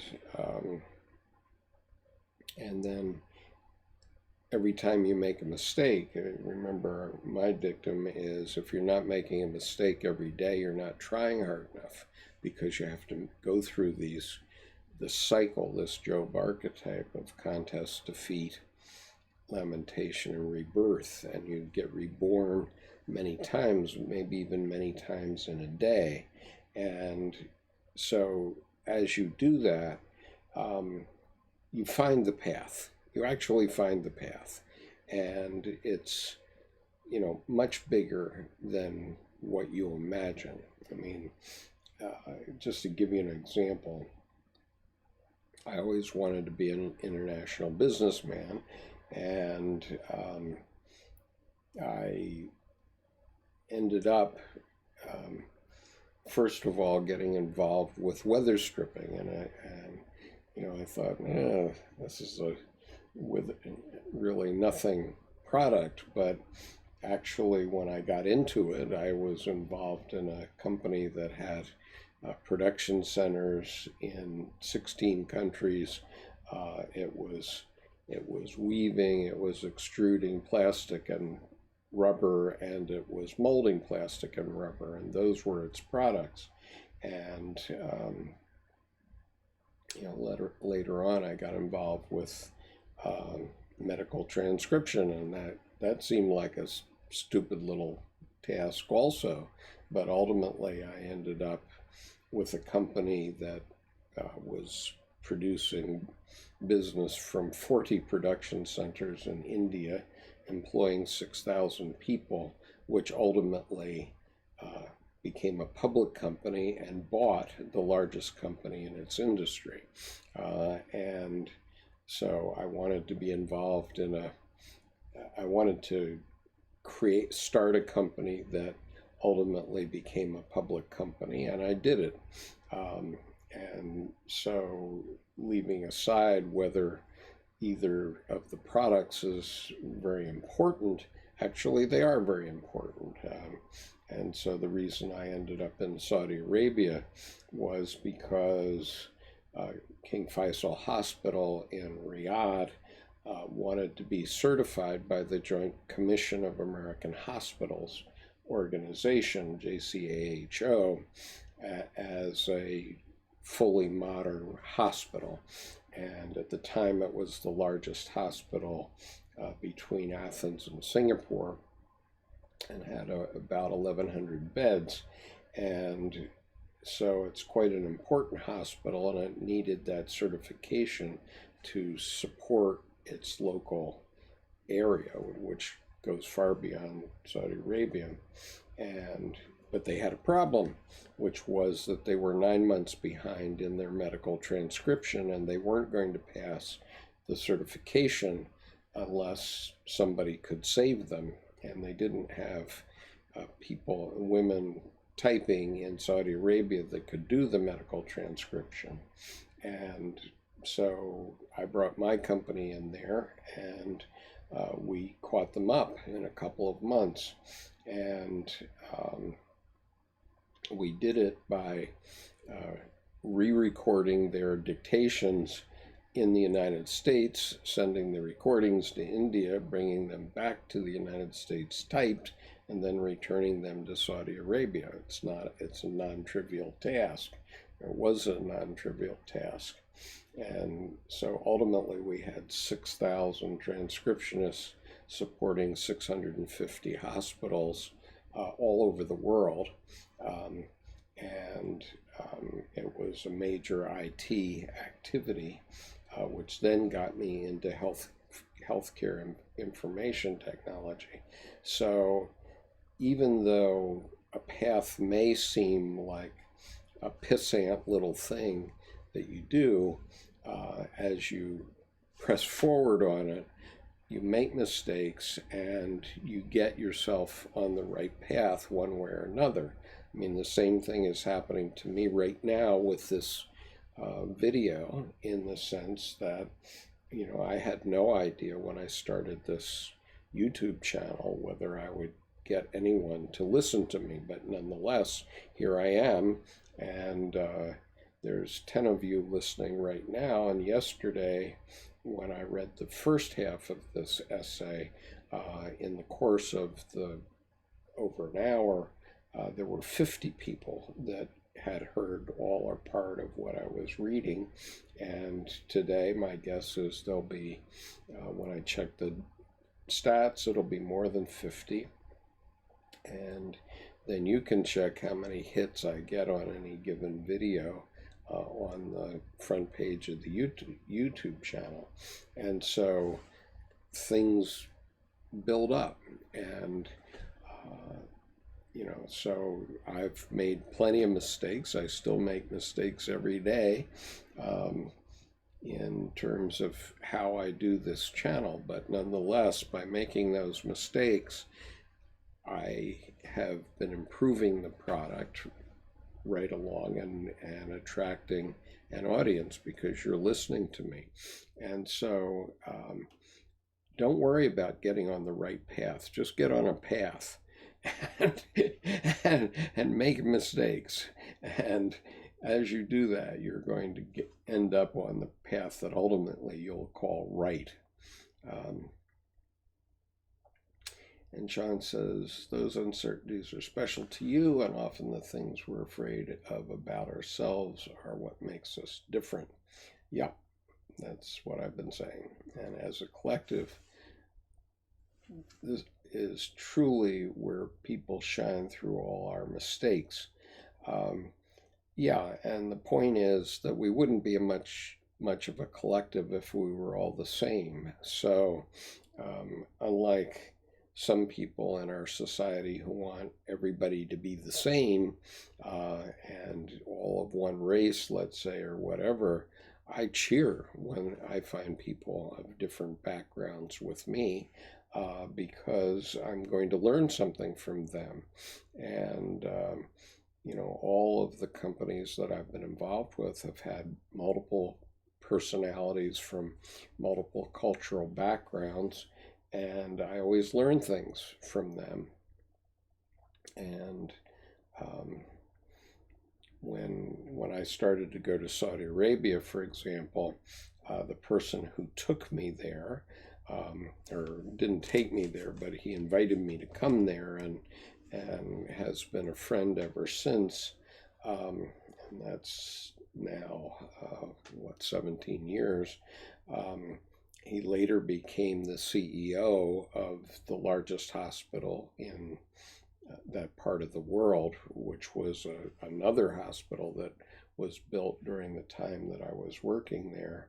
But the first time I was there with him, he took me into this promontory in Riyadh, and we were looking out over the city, and he said, Skip, in 20 years, Saudi Arabia is going to be like the States.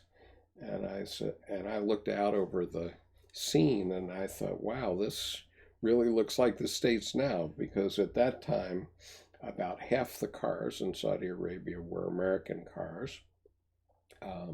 And in my field of view, I could see a Pizza Hut, a McDonald's, and a Burger King within my field of view on that day in 2002. And so that has continued, and notwithstanding all the stuff that goes back and forth that we hear on our cable TV channels, actually, Saudi Arabia is a pretty good place in many ways. And, a lot of the things that we're derisive of, if we take a look at them another way, are make a lot of sense. And so, for example, let's take the idea of multiple wives, which is one that Westerners typically are derisive of. But just consider that, until 100 years, or not even 100, but 80 years ago, this was a desert country that had people herding goats. That was it. And in that circumstance, and it had had a lot of wars, and so there were a lot of men who had been killed in wars, and so there wasn't always a welfare system around to help women with children if their men were killed off. And so what what Islam did was create this custom that, a man who was surviving would take care of multiple women, and I don't mean sexually, because it meant that they had to keep these women in equal status. That was one of the rules. And so the idea of having multiple wives was very simply a welfare system for people in that part of the world. And to be honest, what man can cope with more than one woman, or what woman can cope with more than one man, And so the reality is that today in modern Saudi Arabia, I only met one man who had more than one wife, only one. And I did meet one woman who was a second wife. And so I'll just describe these experiences. So the one man who had more than one wife, his problem was that one wife didn't know about the other one. And he was constantly on his cell phone trying to keep the two of them in balance, and trying to keep from losing his head because one of his wives didn't know about the other one, but the other one did know.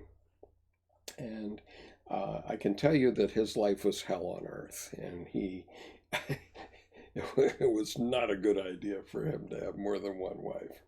And on the other hand, the woman who I know who was a second wife, she was very happy with the arrangement because she only had to deal with her husband 3 days a week. And the other 3 days a week, she'd send him off, or 4 days a week, she'd send him off to the other wife. And so that was a good arrangement for her. So you never know. And anyway, let's see.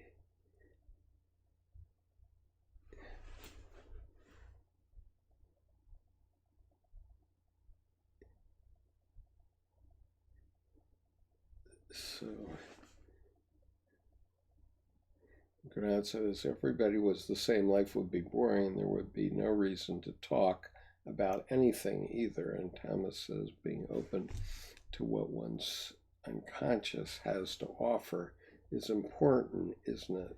Right? The transcendent function, it takes a certain bravery and ability to be still and listen on a deep level. Absolutely. Okay, so Thomas, I believe it was you that asked for the transcendent function, and I will talk about it in Monday Night Group a week from Monday, but I thought I had to get down the actual text of the essay called The Transcendent Function, which is what we've done in these two videos. And so I hope that that's been helpful and useful not only to you, but, and I think that you probably already knew what we were going to find in the text. And so I hope you approve of that process. In the process, you, by synchronicity, pointed me to other essays in this book, which is volume 8 of the collected works of C.G. Jung, and there are some other interesting essays which I'm going to look into reading over the next few weeks and months. My voice is almost gone today, so it's not going to be every day that I'm going to conduct a 2.5 hour reading and discussion, but anyway. So anyway, thank you very much for well, I don't know if you've enjoyed it, but thank you very much for joining me today. And we'll continue on over the weekend. I probably will read something. And Monday night, we will be meeting at Sammy's with my local group. I will live stream it, and to the extent possible, I will follow chat, but I would welcome it if some of you regulars that are here will monitor and conduct the chat, as I'm usually unable to follow the chat when I'm at Sammy's or not well.